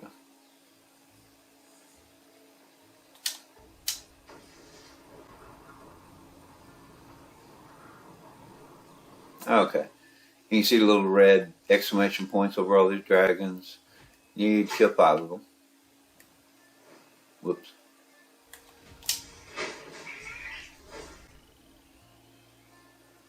Alright. So I have to return to the bonfire. Oh great, I'm in combat mode because I must have triggered someone. I can't fly till I get out of combat mode. There we go.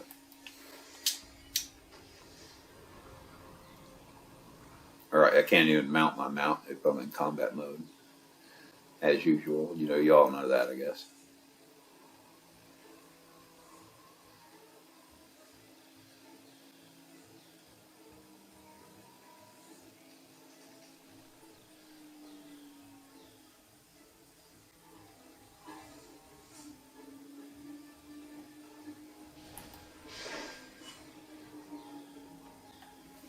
Okay, so I'm at the bonfire.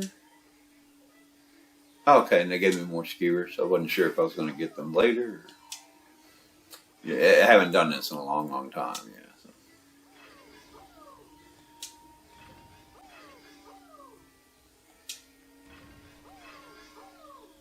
So. All right, we're done with that. Take that to Haroso. Someone else apparently doing this. Slay the dragons.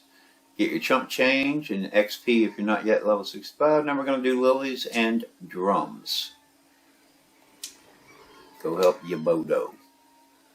Okay. Oh Lord, I think I know what I'm getting ready to do.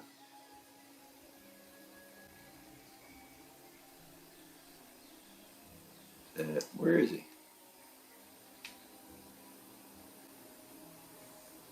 I'm lost. I see the exclamation point on my map.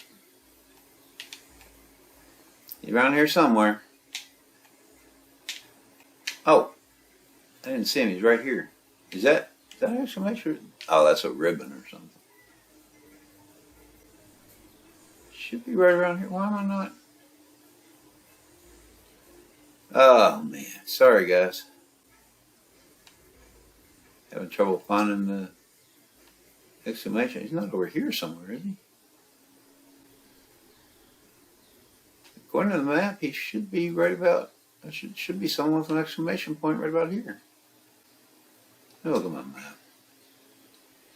Yeah, it's here. This right around here somewhere.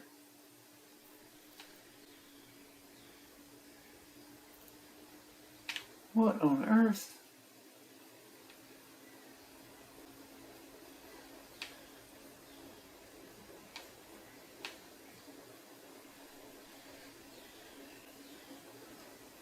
I'm looking for the exclamation point, but I'm also looking for the name of the Bodo or whatever that is.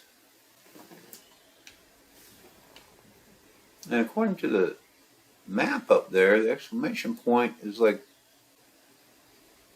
right about here. Talk to. Alright, let me try this. Alright, if you see on the right there where it says Quest Tracker, hit my B, whatever it is on PlayStation will tell you.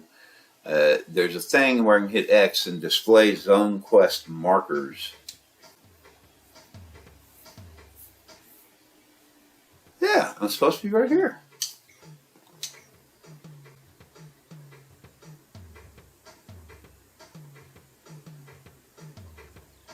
I don't know what's going on. Why can't I find him? Let me go around the outside of this thing in case he's and the marker is slightly off or something.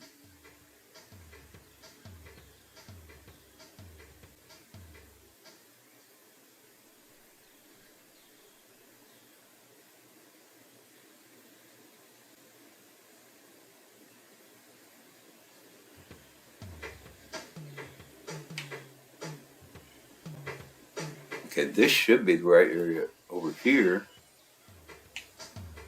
Or else it's the next thing. Someone else is already doing that, so when we get to that. Alright, I'm sorry, but I don't know what is going on with this Vadobo. I can't find him. He's supposed to be right around here somewhere, because he should be that exclamation point on the map.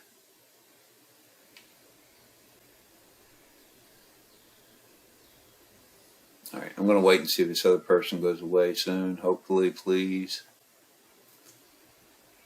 Oh, he's playing again. Alright, I am going to stop recording.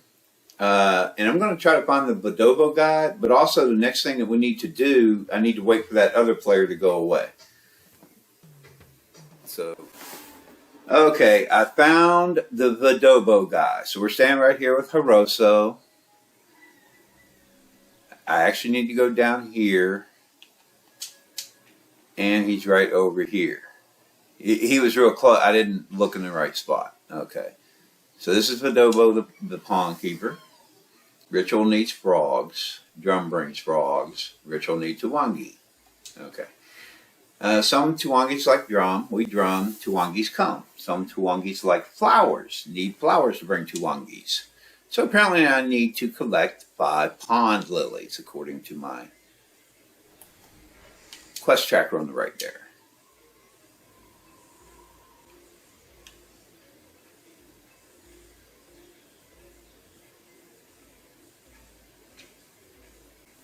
I think they're usually close to the water. Again, I haven't done this thing in a long... There we go. Yeah, I think they're normally close to the water here. 1,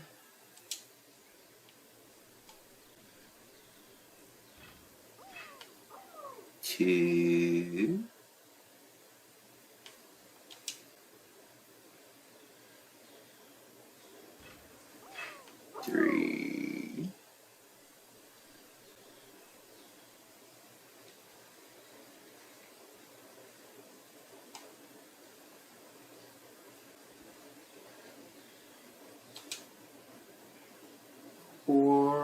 can see a couple up the hill right over there, around those rocks, basically.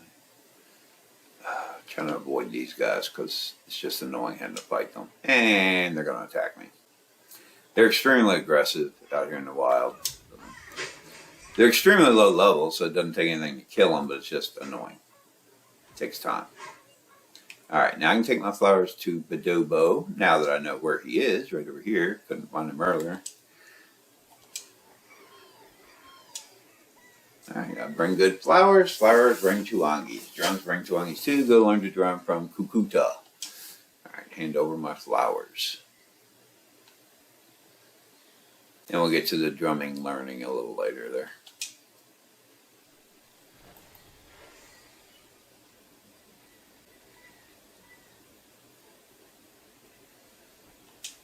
Alright, and the beat goes on. We're going to do this quest next. This one's going to give us a Tuangi reed flute, a little bit of chump change, and a tiny bit of experience if you're not yet level 65. Alright, he needs toad skin to make a new drum.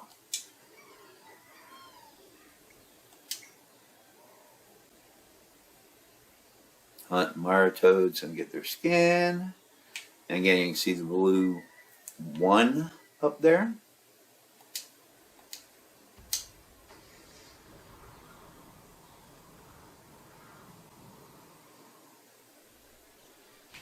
Alright, you see the little red.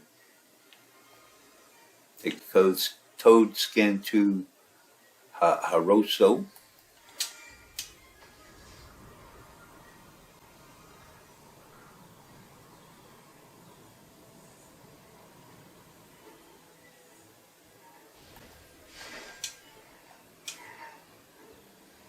Alright, now we get our reed flute and stuff. Alright, so we're done with those quests. Now, let's see. What is that exclamation point for? Is that that same guy? Maybe we're not done with this guy. Let me think.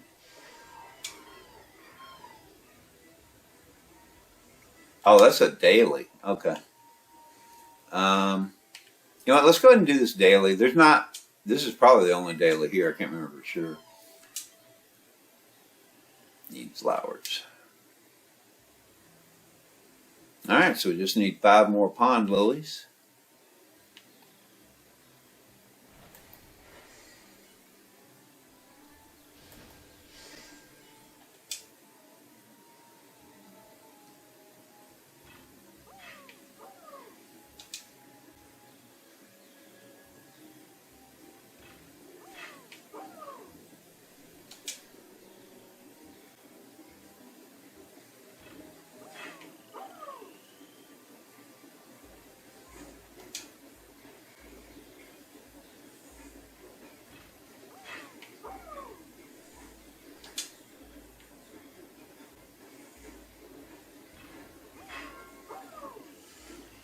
Okay, take flowers back to Badobo.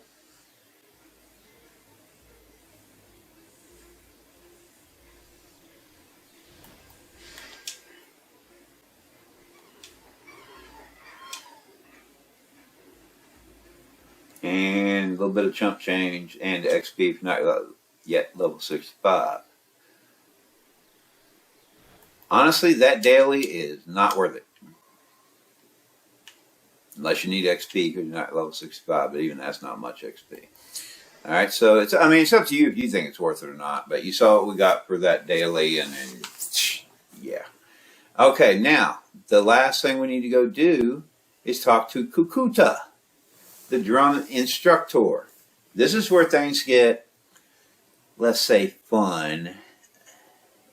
This thing is really, really tough for me.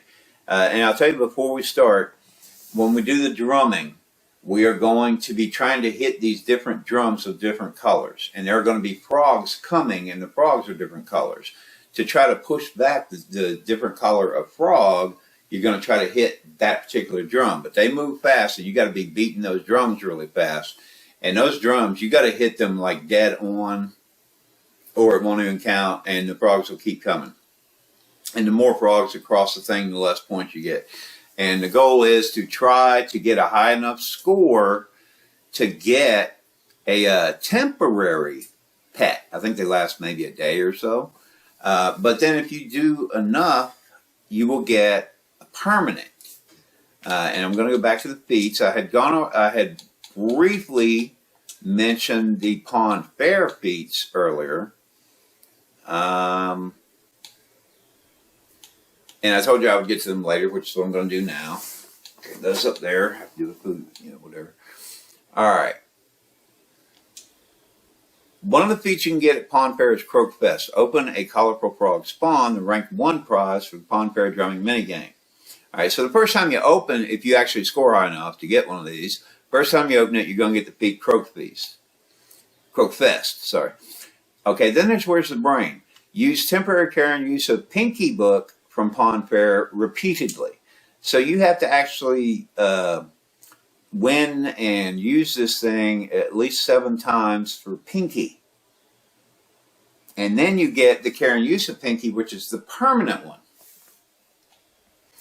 And Weather Beaten, that's the same exact thing, but this is Rusty. You got to get the temporary one 7 times, then you get the permanent one. And then this is the same thing for Rainy. You get the temporary Rainy 7 times, and then you get the permanent one. Okay, now earlier I mentioned Now All I Need Is a Lamp. These Faire ones have nothing to do with Now All I Need Is a Lamp. And they have nothing to do with the roots. They're their own thing. So you really only need to do them if you want the feat points for the feats, of course, which would be a total of 20, 40, 60, 80. Grand total of 80. It takes a lot of time and effort for me because I suck at this game. But if you want to get these pets, and if I recall correctly, they're just pets. I don't think they have auto loot, auto gather, any of that. I think they're just there to run around with you if you want. And if you want the pets, that's cool. No problem. That's up to you. I'm not going to spend a whole lot of time, but I will show you the game. I'm not going to bother trying to get a whole bunch of them or whatever. But of course, if you want to play the game, it's Lilies and Drums. Okay? Beat the drum. Red frog, red drum. Purple frog, purple drum. Blue frog, blue drum. Okay? And again, you hit the right color for the frogs that are coming closest to you to try to push them back. Prepare to be very Oh, I do this every time. It says play it. I have to actually select to play it. Drum away minigame. Here we go. Oh my God. All right. Now, I want to be at the angle. And you need to hit them right about in the middle or so, because if you go too high or too low on it, it won't even count. All right, it looks like the reds are up front, so I'm going to try to push them back first. Okay, I'm hitting the reds.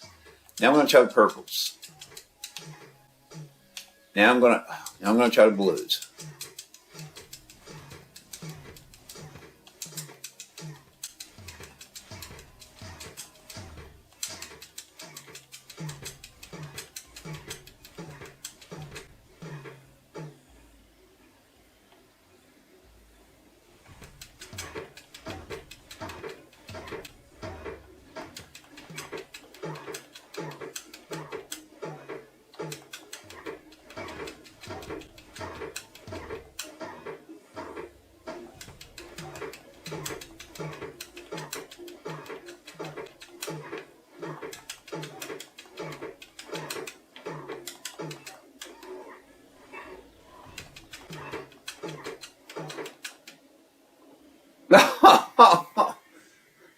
What did I get? I got a charity lunchbox. I got 996 points. I think I probably needed 1,000 to get one of the books. Oh, and when you get those temporary pet books, they're random. So you might end up getting 5 or 6 of the pinkies in a row and not get any of the others yet. Or you might have already gotten all 7 of the pinkies, and then you get another pinky and another pinky, while you're trying to get the other 2. So just be prepared for that. Get my chump change. Faire daily drumline. Okay, so that was him showing me how to do it. I'm going to go ahead and do the daily one time. And this is a game just like at Rootstock, where you can actually, even after you're done with the daily, you can come back and play the game over and over and over again if you do want to shoot for those those particular pets. Again, you need a certain number of the temporaries in order to get the permanents. And I'm trying to angle myself so I can see what colors are coming before they're coming.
Okay, I scored even less. Ugh. Okay, give them a chump change, and the experience points don't even apply to me. Okay. Whoo! Let me get away from that. That's all we're going to do here. I'm going to get out of the way because that guy looks like he might be waiting to go play, and I don't want to hold him up because I'm done. All right. While we're here, though, because I did get...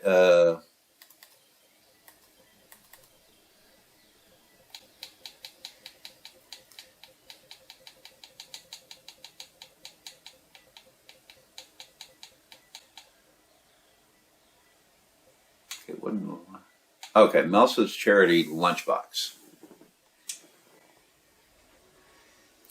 Oh, I got a chevron berry cookie. The lunchboxes apparently give you like some random foods and drinks and whatnots. Okay. What is it? That was, okay, those are left over from the beach festival thing. That has nothing to do with this one. Okay. But you saw we got some food things from there. Now, I do want to head on back to Rootstock to finish up a few things for you. All right. And again, you can, if you click on, because I haven't completed the Vanguard mission for collecting tap roots, so I can go ahead and use that to teleport straight to the Rootstock Festival. Okay. Let me think. And while we're talking about that Daily Vanguard, one of the things I did while I had cut out away from the video was I went ahead and collected 29 tap roots. And just to show you the Vanguard request for collecting tap roots, you can do this every day. And you will get 2 of Melsa's Charity lunch boxes. And again, those will give you like random food, probably drinks. So we'll find out maybe. You'll get 40 Vanguard credits.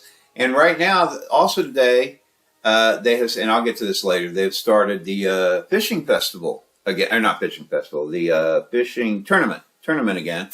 So mana infused metals, you need those to get your fishing tokens, or your fishing, whatever the rewards are for the tokens.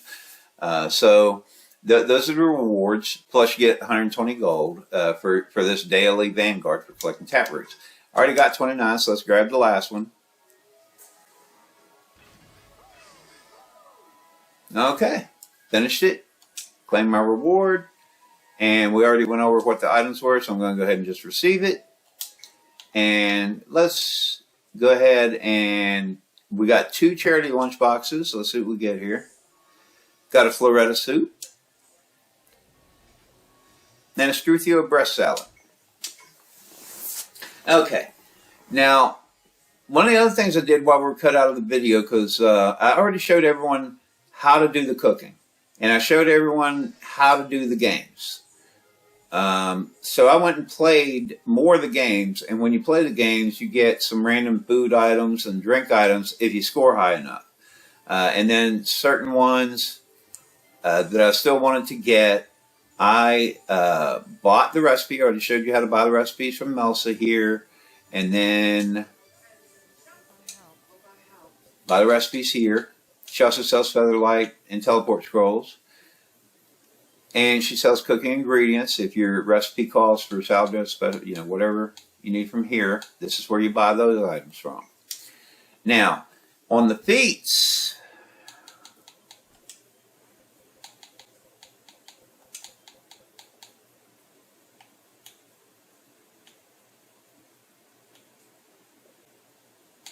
one of them is please drunk responsibly. And I've got them written down to the side so that I don't mess around and forget. I got the, we need those items. Freehold's root beer, Chevron berry wine, Sky Lotus drink, Leon's dark root beer, and Diggory's honeymoon gourd drink to get that particular feat.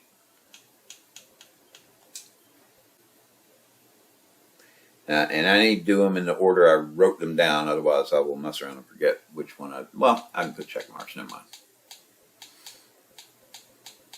And I had gotten drinks from playing the games, the Hail Bay thing and the Chasing the Piglings thing. Some of the prizes I would get random rewards, and a lot of them were different drinks. So now I have a Sky Lotus drink. I'm going to drink one of those. You see it makes her a little drunk. You can go ahead and look right there if you want to see what it does. Makes you 100% resistant, knockdown, and stagger for a little bit, 10 seconds. But it does, excuse me, give you dizziness effect. You saw it going woohoo. Now the only thing is there's a cooldown period. So I got to wait.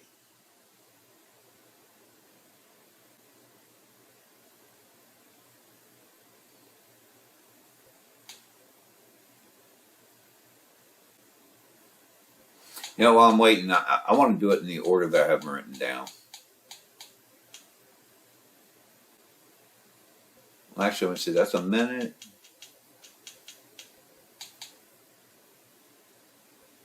Minute. And a cooldown on all a minute. So we're going to be waiting 1 minute every time we drink something anyway. Okay, Freehold's root beer. And you can go ahead and look at the menu there, and it tells you... and apparently it just makes you dizzy for 10 seconds. So it doesn't look like it actually gives you a buff. I guess one of those fun things, if you feel like being dizzy, whatever.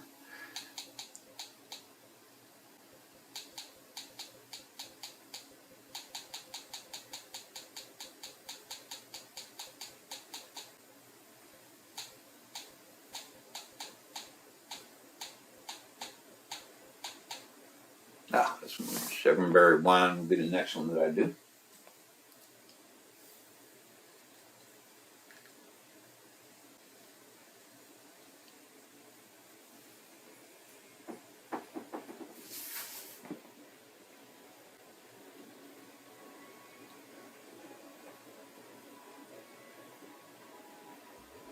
And go ahead and hit that one. And of course you can see the effects that gives you over there. It increases the skill's nocturnal infusion effects by 50% and increases all skill damage for 30 minutes. And you can read all the rest of the details yourself. Oh, no, sorry. I forgot it. That might have been my only one. I think I only had one of those. But you can always go back and pause the video if you need to, because the effects of it were on there. Sorry, I didn't think. Was that Chevron berry one? Hope so. I'm losing track already. Mark it down. Leon's dark root beer is the next one I'm looking for.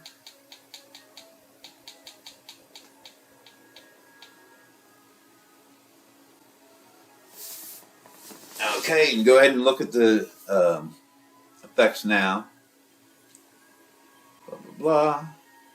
And as you can see, the average broker sale for this right now is 234 gold. So some of these things that you can collect from doing the games and stuff and put them out there in the trade broker, you know, or get them from the games, put them in the trade broker if you want. This increases your attack speed by 20, and it does give you an effect of dizziness. And this one, I have actually seen plenty of people, and I have sold them this way through the trade broker. I don't trust selling to people directly. Always go through the trade broker, because some people will try to rip you off. I have actually seen plenty of people in the past advertise in the global saying, hey, I'm willing to buy Leon dark root beers for X number of gold, and I'll buy as many as you can sell me. I mean, I have literally sold hundreds of these at a time. I'll put it in the trade. I'll put it in the trade broker though for what they say they'll buy it for, and I'll just wait, and then they'll see it and they'll buy it. They sell pretty well because some people, especially depending on what class they play and how their build is, that attack speed being increased by 20 makes a big difference for them, and they do a lot more damage when they're out fighting or whatever. So those actually sell pretty well. Okay, sorry, I just couldn't help myself. Go ahead and hit it. I should have gone ahead and hit it earlier while I was talking. So I didn't notice the cooldown on the other had already expired. And the next one I'm going to do is Diggory's Honey Moon Gourd. That's the last one we need. It's right there. Go ahead and give you the opportunity now so you can read the effects. Increases your endurance by 10. You can see the broker sale for that's like 2 silver pieces. These are not nearly as popular as some of the others because not a lot of people are really looking to pay a lot to increase their endurance. You know, that's not normally one of the big ones. You know, when we're talking critter power, you know, people are usually looking to boost that up. And in that case, attack speed for the other one.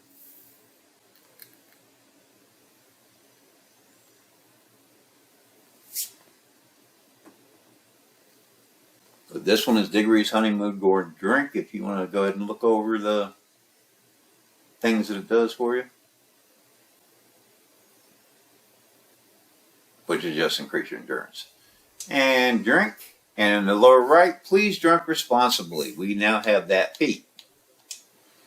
And again, I got all those drinks by doing the hay bale game and the chasing the piglings game. And when I would get prizes for those, they would sometimes include a random drink. Where did we go? There it is. Please drink responsibly. We completed that.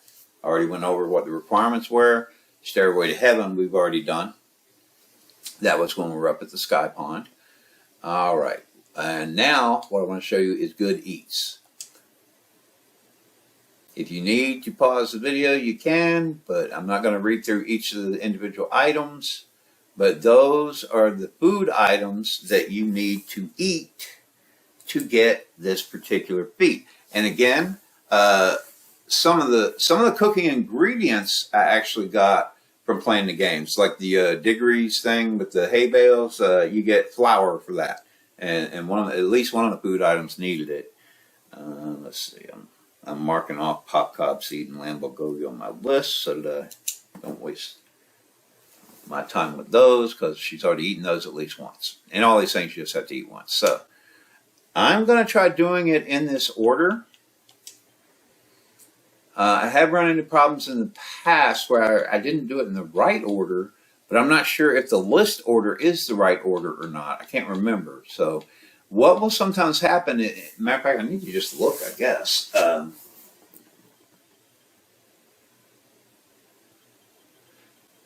right, like this thing, Half Moon Croquette. Okay, that's down near the bottom. You can see this lasts for 15 minutes, and you can't have 2 food buffs going at the same time. If you have a food buff in effect, and it's more powerful than another food you're trying to eat, it won't allow you to eat the other food until this one wears off. So I'm trying to do these in the correct order, hopefully, because sometimes just reading the description, I don't know for sure which ones are more powerful, because to me, one seems more powerful because, like, yeah, I like, you know, crit power a lot more, but then it'll turn out maybe maximum MP or something more powerful or something, I don't know. So I'm going to try doing them in order that they're listed, because I can't remember for sure what the correct order would be, but I'm going to do a Fioretta soup. You can go ahead and take a look at the boost that it gives you, raise your max HP by 5% and increase your crit factor by 10. And again, with any of these, you can always pause the video if you want to see what the boosts are for each of these types of food. Next, I'm going to go for a Moon Gourd Muffin. Go ahead and look over the effects now if you'd like. Recover 1% of max HP every 5 seconds and increase your endurance by 1. Lasts for 15 minutes. I got to wait for the cooldown before I can eat it. Okay. Next I would be doing popped cob seed. So I'll let you look over the effects of popped cob seed. I'm not actually going to eat it because I've already eaten one. Raises your max HP by 5%, lasts for 15 minutes. So I'm going to go to mud root salad next. And the effects for this one, recovers 1% of max HP every 5 seconds, lasts for 15 minutes. Alright, I'm going to go ahead and eat it. It was the only one I had, so the menu jumped to the top there. Alright, now I'm going to look for grilled pigling.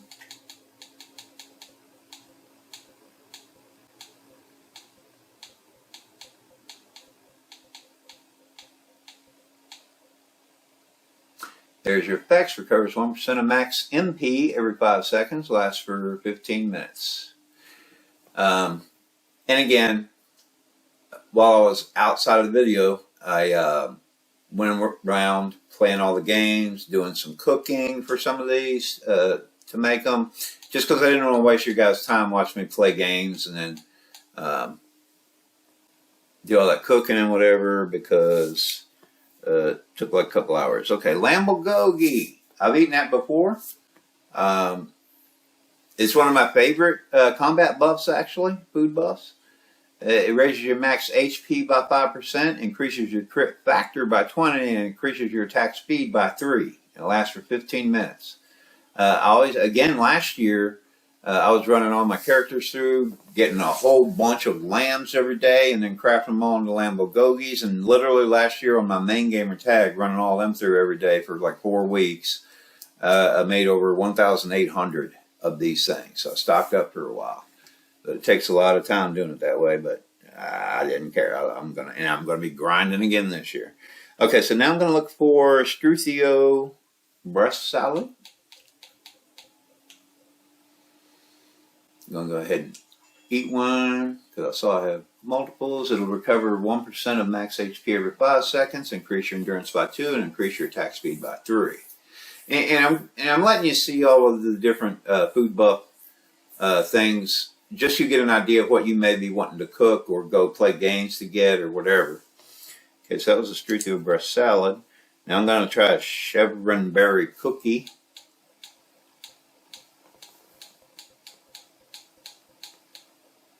There we go, chevron berry cookie. And the effects it gives you: recover 1% of max MP every 5 seconds and increase your power by 1. A more powerful effect already exists. Chevron berry cookie cannot apply. Struthio breast salad. And see, that's what I was talking about before. That can happen. I wasn't sure.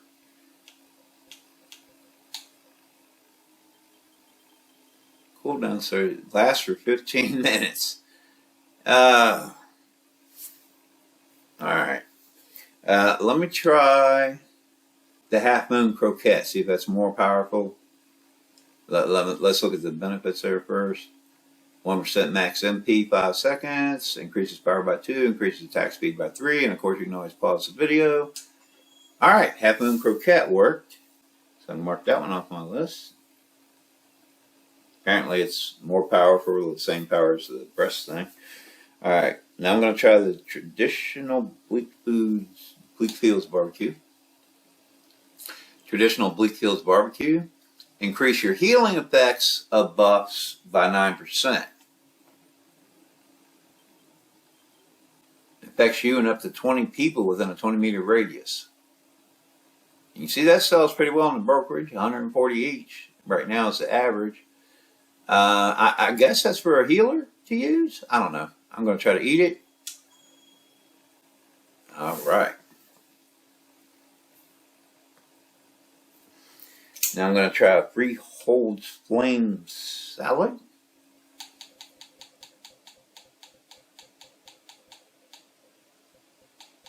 Whoops.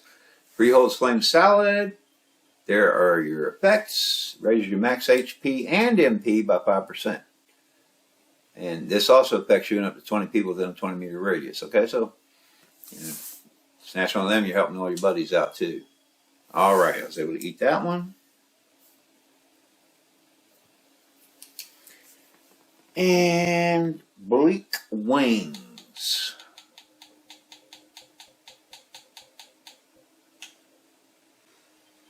And the buffs that Bleak Wings gives you increases your crit resistance factor by 20.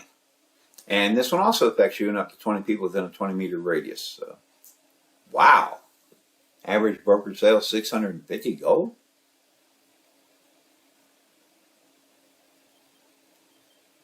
For crit resistance factor? Whatever.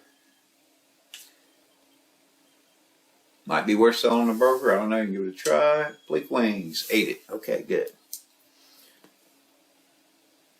Alright. Let me go back to my chevron berry cookie.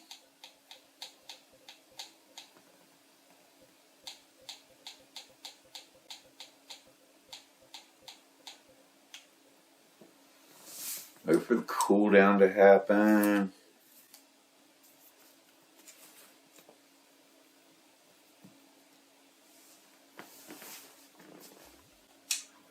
A more powerful effect already exists. Chevron berry cookie cannot apply. Okay, because, and chevron berry cookie is the last one we need to get the feat. So what I'm going to do is I'll just show you the feat again real quick after we've eaten almost everything.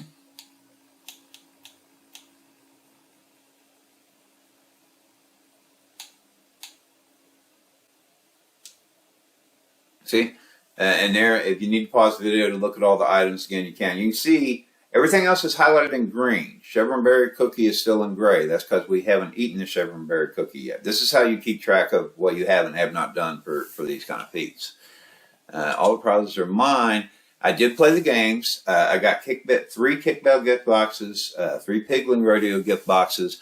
Unfortunately, I'm going to end up having to stop the video and wait for Bamorama to start. But I don't think that's like for another 2 hours or so.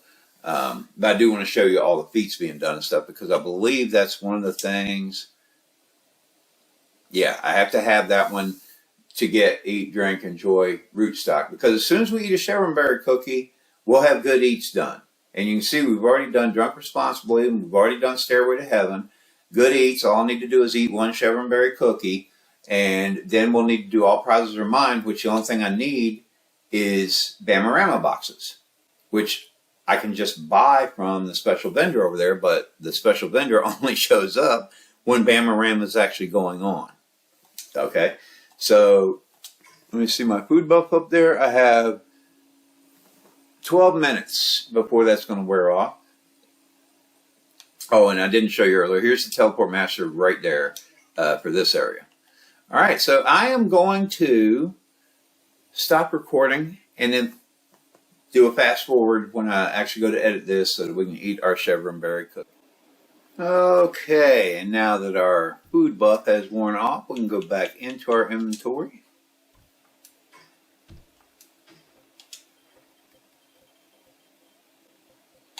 And look for that chevron berry cookie.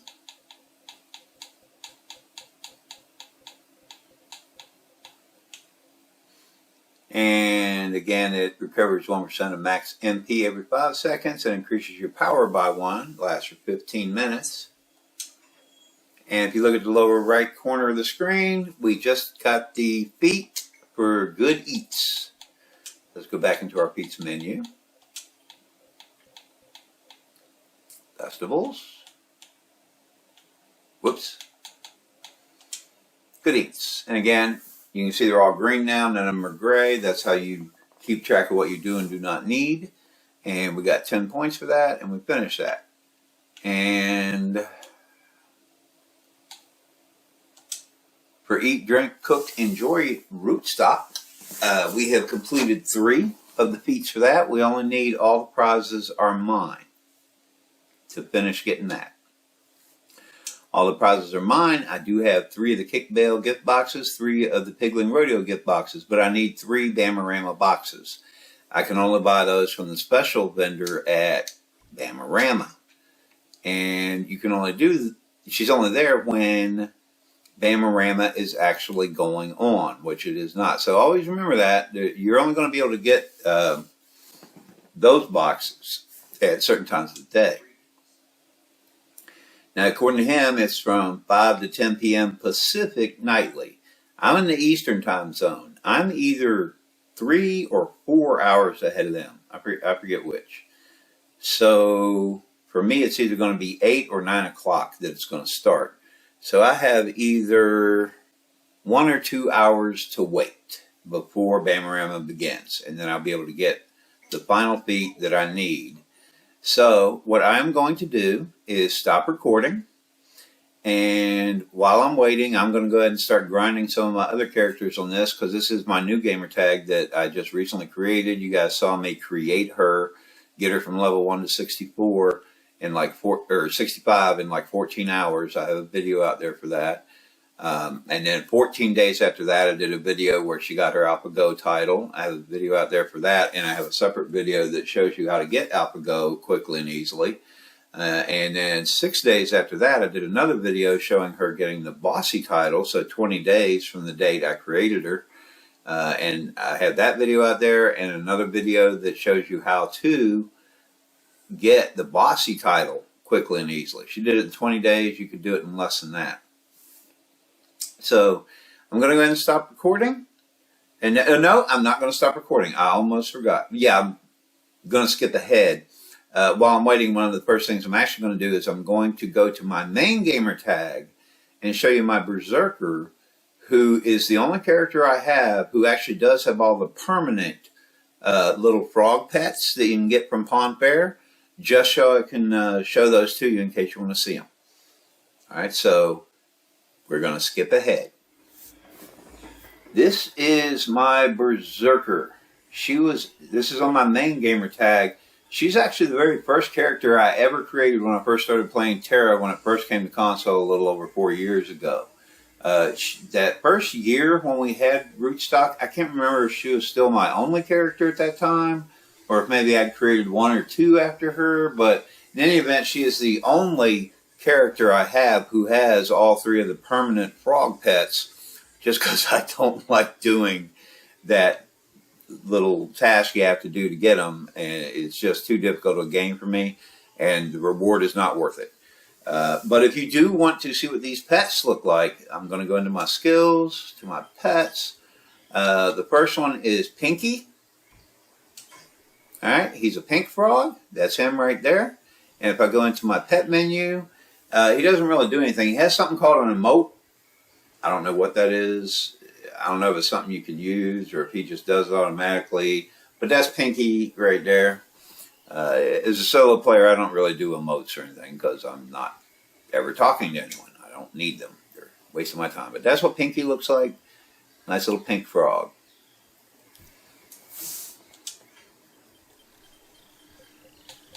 All right, next one is Rusty, who is an orange frog. Let's summon Rusty. There we go. Rusty, nice and orange looking. And again, we'll go into the pet user interface thing. That's Rusty. And again, the only thing he has is an emote. These guys don't do any auto loot, auto gather, none of that stuff. They're just there to look at and run around next to you. And one more, because there are 3 total that you can get by doing that game over there, is Rainy, who is a blue frog. So we'll summon Rainy, the blue frog. There we go. Nice little blue frog who can run around and follow you around. And just to be sure, there we go. The only thing it has is some kind of an emote. I have no clue how the emote works, what it does, or whatever, but there it is. Alright, so if you wanted to see what the 3 pet frogs are, whenever you get a high enough score playing the drum game, and you can see the drum instructor standing right behind me there, and I showed you the drum game already. Whenever you score high enough, you'll get a temporary. I think one day, I don't know how long it lasts, it's temporary. And then you have to get 7 of that particular color of temporary to get, okay, Rainy. So you got to get the temporary one 7 times to get Rainy, but you have to have the temporary Rainy to get the permanent Rainy. And again, the awards are kind of random. So you might be going back and forth. This time you might win a Rainy, that time you might win a Rusty, then you might win another Rainy, then You might get a pinky. Okay, so until you build up to 7, then you'll get one of them as a permanent award. Okay, now I am going to go ahead and stop recording, and the next time you see me, I'll be skipping ahead. I'll be back on my alternate gamer tag when Bamorama starts, so that I can finish up those feats for the Rootstock Festival, and you can see all the rewards and stuff you get. And bear in mind, Rootstock just started today. I've only been playing for a few hours. We will get all of our feats for Rootstock done today. Now on that other gamer tag, I'm not going to get these frog things from Faire, but Rootstock and Faire are two separate little things. Faire over here with the two wongis, you don't actually need to do to get to other stuff for Rootstock. The two are totally separate. And the only thing, again, that you will get from Faire, I don't know why I closed this. Alright, the first time you get a special prize, you'll get Croak Fest, which gives you just some feat points. You don't actually get anything. Whereas the brain you can get if you can get 7 of the temps. Rusty you can get a permanent if you get 7 of the temporary ones. And again, Rainy you can get if you get 7 of the temporary ones, and you get them permanently. And that's it. This one is the other one I had talked about, which has to do with you getting particular feats from Festival of the Sun, which we just did a couple months ago, and I have my video out there for that. But of course, you're going to have to wait almost a year before it comes out again. And then you also do Eat, Drink, Cook, Enjoy Rootstock, which we will finish up on the other gamer tag once Bamorama starts. All right, so see you in just a little bit. And there goes the message across the screen that Bamorama has started. And you can see down at the bottom it says betting is now open. So now we're going to go back to where earlier we saw the banker and the trade broker, but now we have a bookie, Tina. So let's go see Tina. Alright, we have Bamorama tickets. But you can see you can also buy a Bamorama box. Little over 5 gold each, and I only need 3. Now for those of you who haven't played Bamorama, you can come check this out whenever you want. This is where you buy your gold tickets, which you need to make bets with. Diamond tickets, which are only done at certain times. And you can get Bamorama teleport scrolls here if you ever want to stock up on those, just so that you can teleport here whenever you want. Alright, and then Monster Wager. Those are the 2 monsters that are going to be fighting, and this shows how many gold tickets you're going to bet on it. First, you got to select which one you're going to bet on. And I didn't actually place a bet because I don't have any of the gold ticket thing, or the gold, whatever they are, the coins. You had to bet a minimum of 100. So you can always come check it out if you want. But we're not really here for Bamorama. Let me get away from the rain because it's going to become kind of loud and obnoxious. What we are doing is the 3 Bamorama boxes that we just bought. I'm going to open 1. I got a Sky Lotus drink. I'm going to drink 2, or open 2. Got a Freehold's root beer.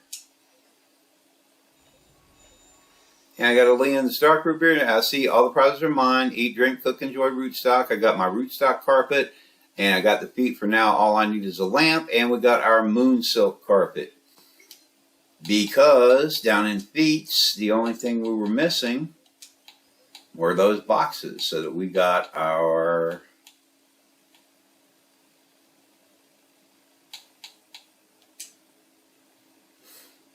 Okay, we got all the prizes are mine, and the other 3 that we already had. Got the Rootstock carpet, and we got our title for Connoisseur. All the prizes are mine. We already had 3 of the kickbell boxes, 3 of the pigling rodeo boxes, and now we just opened those 3 Bamorama boxes, which gave us this particular feat. And that also gave us, now all I need is a lamp, because we already had the previous feat that we needed from the Festival of the Sun, if you did that when it was still going on just a few weeks ago. And if not, then you go ahead and do your Rootstock Festival now, and then next year when Festival of the Sun rolls around, you do Festival of the Sun, and you'll still get your Moonsilk Carpet and World Class Player. Alright, first let's go into our inventory.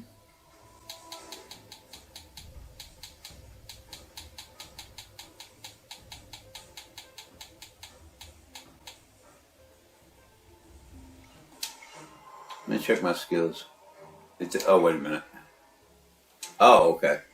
I'm going to get to some of these other mails later.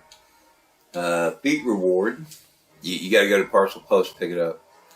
Okay. That's our Rootstock Carpet.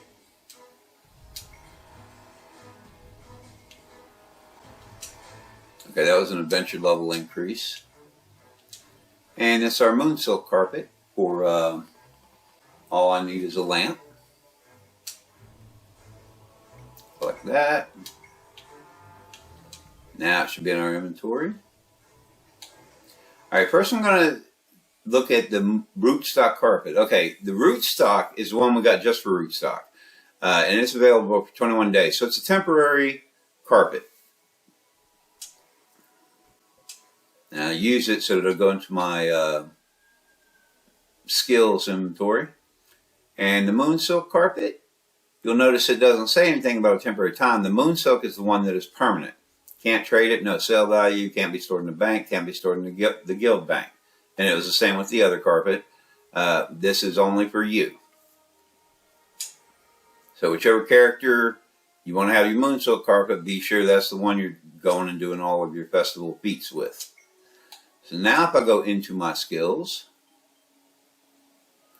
riding, and we'll look at the Rootstock Carpet first. For those of you who maybe just are doing Rootstock, you haven't done the Festival of the Sun yet. And that's what it looks like for Rootstock. I'm trying to get away from the Bamorama ring, because I'm sick of those things popping up on the screen and blocking us. Hopefully this is far enough away. Alright, now this is the one that's good for 21 days for the Rootstock feats alone, even if you haven't done the Festival of the Sun. And then the festival one, that was the one that we got for the Festival of the Sun. It's going to expire pretty soon here in a few days. Now the Moonsilk Carpet, this one, see, it even says something, a permanent Moonsilk line carpet. So this one is permanent. You'll have this one forever and always. And they all look pretty much the same. But again, this one is permanent. The others are only temporary for like 3 weeks. So once you've done all your feats for the Festival of the Sun and for the Rootstock Festival, this is yours to keep forever and ever and ever.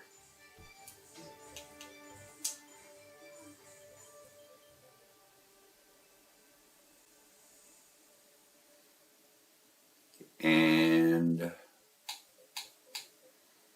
Connoisseur was the title for just the Rootstock Festival alone. And I had to check and be sure before. I think I remember what the title was.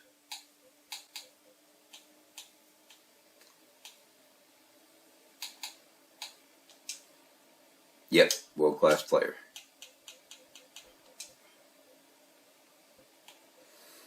And this is the one we got for World Class Player for doing both the Festival of the Sun and the Rootstock Festival. And that's your title. Okay, that pretty much covers the entire Rootstock Festival. And we covered Faire, which always goes on at the same time. Again, I checked while I was waiting on the official Tera-console.com website. They still don't have anything posted about these festivals. So I don't know the official end date, but they typically run for like 4 weeks. It just started today. But once they do post something on the official website, then in the description for the video, I will try to put the official end date so that people will know. But of course, if you just check Tera-console.com every once in a while, you'll see that come out. Now, even though that covers the festivals, I do want to give a couple of public service announcements because we actually have quite a bit going on right now. Today also started another accumulated daily login, and I already picked up my 14-day Astra Wing there. And we're getting some of the typical stuff, some Battle Pass level +5, some 100% XP boosts, some fish steaks, keys, berry potions.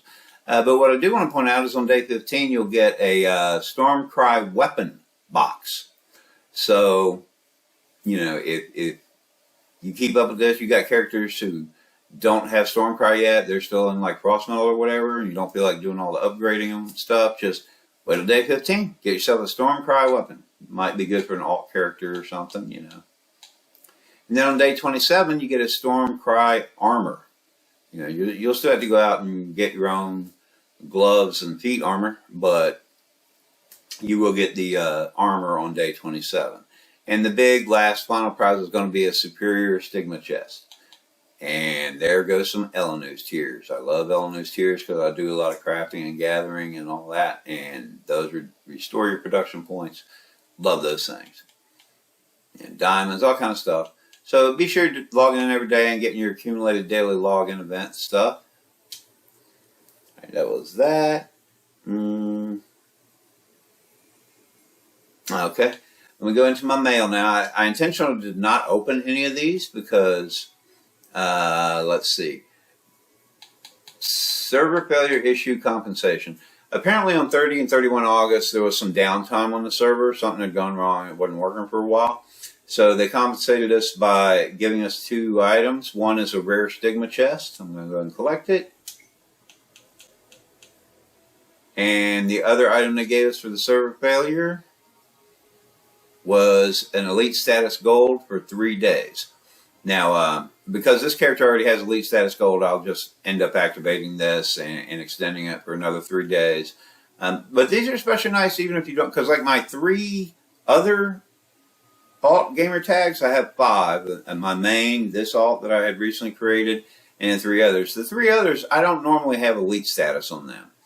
I just log into them every day if we have daily accumulated login events.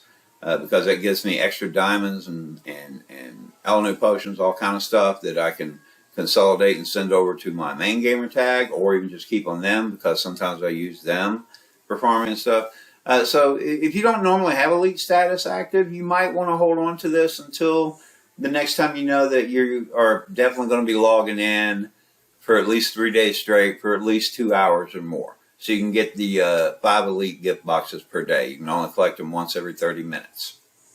But, you know, whatever. There it is. That was for the server issues from 30 and 31 August.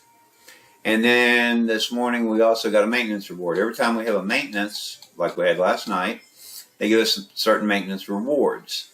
First one being an Event 1 level up scroll.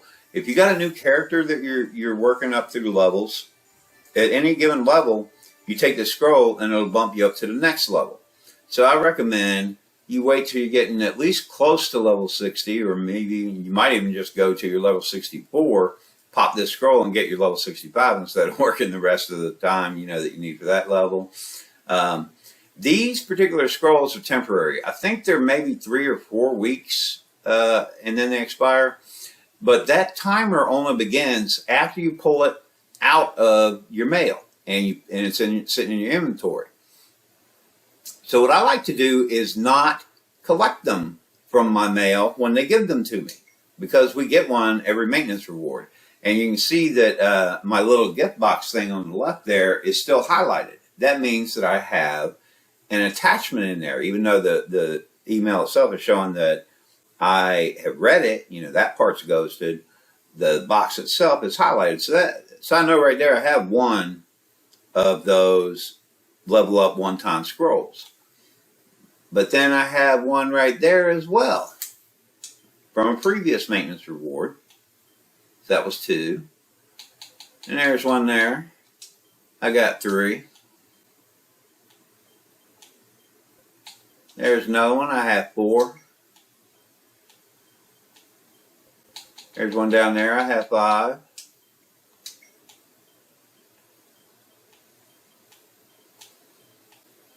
Okay, that might have been it. Because I think I actually used some. Oh, no, there we go. There's 6. So every time we get a maintenance reward, when it comes to the level up 1 scroll, I leave it inside my parcel post.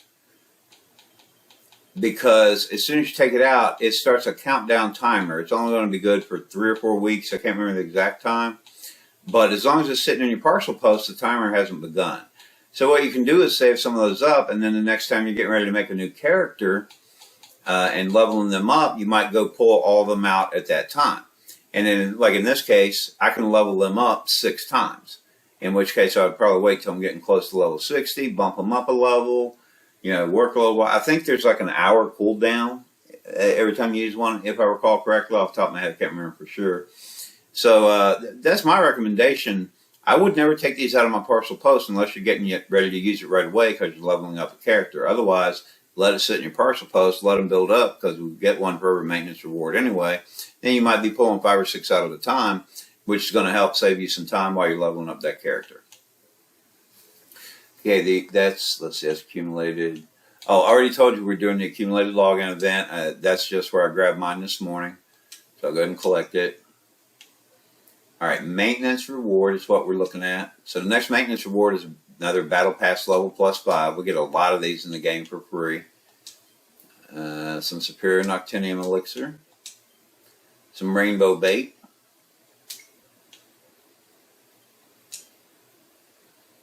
An Event Stigma Chest.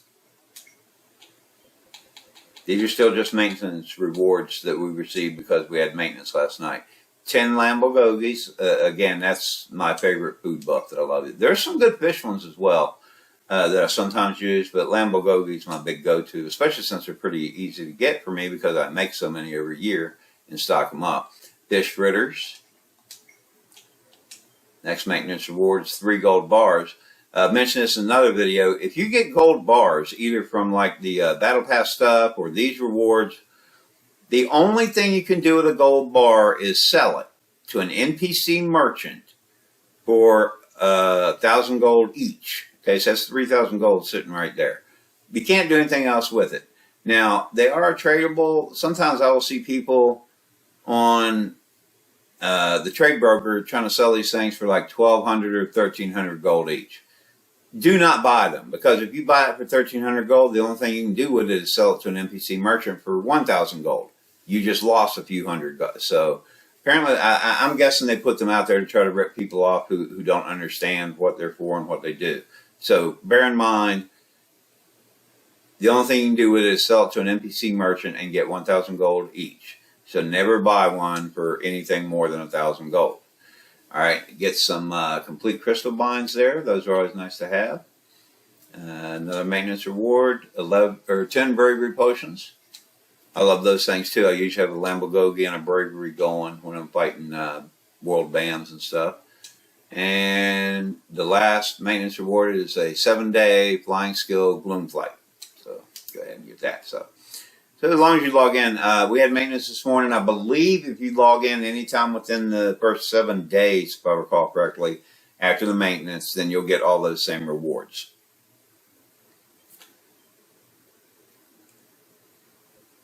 Okay. Now the other thing that's going on right now is today the Arborea Fishing Tournament started. Now, they used to call it the Fall Fishing Tournament, but because they've been doing it so frequently now, it's no longer really seasonal.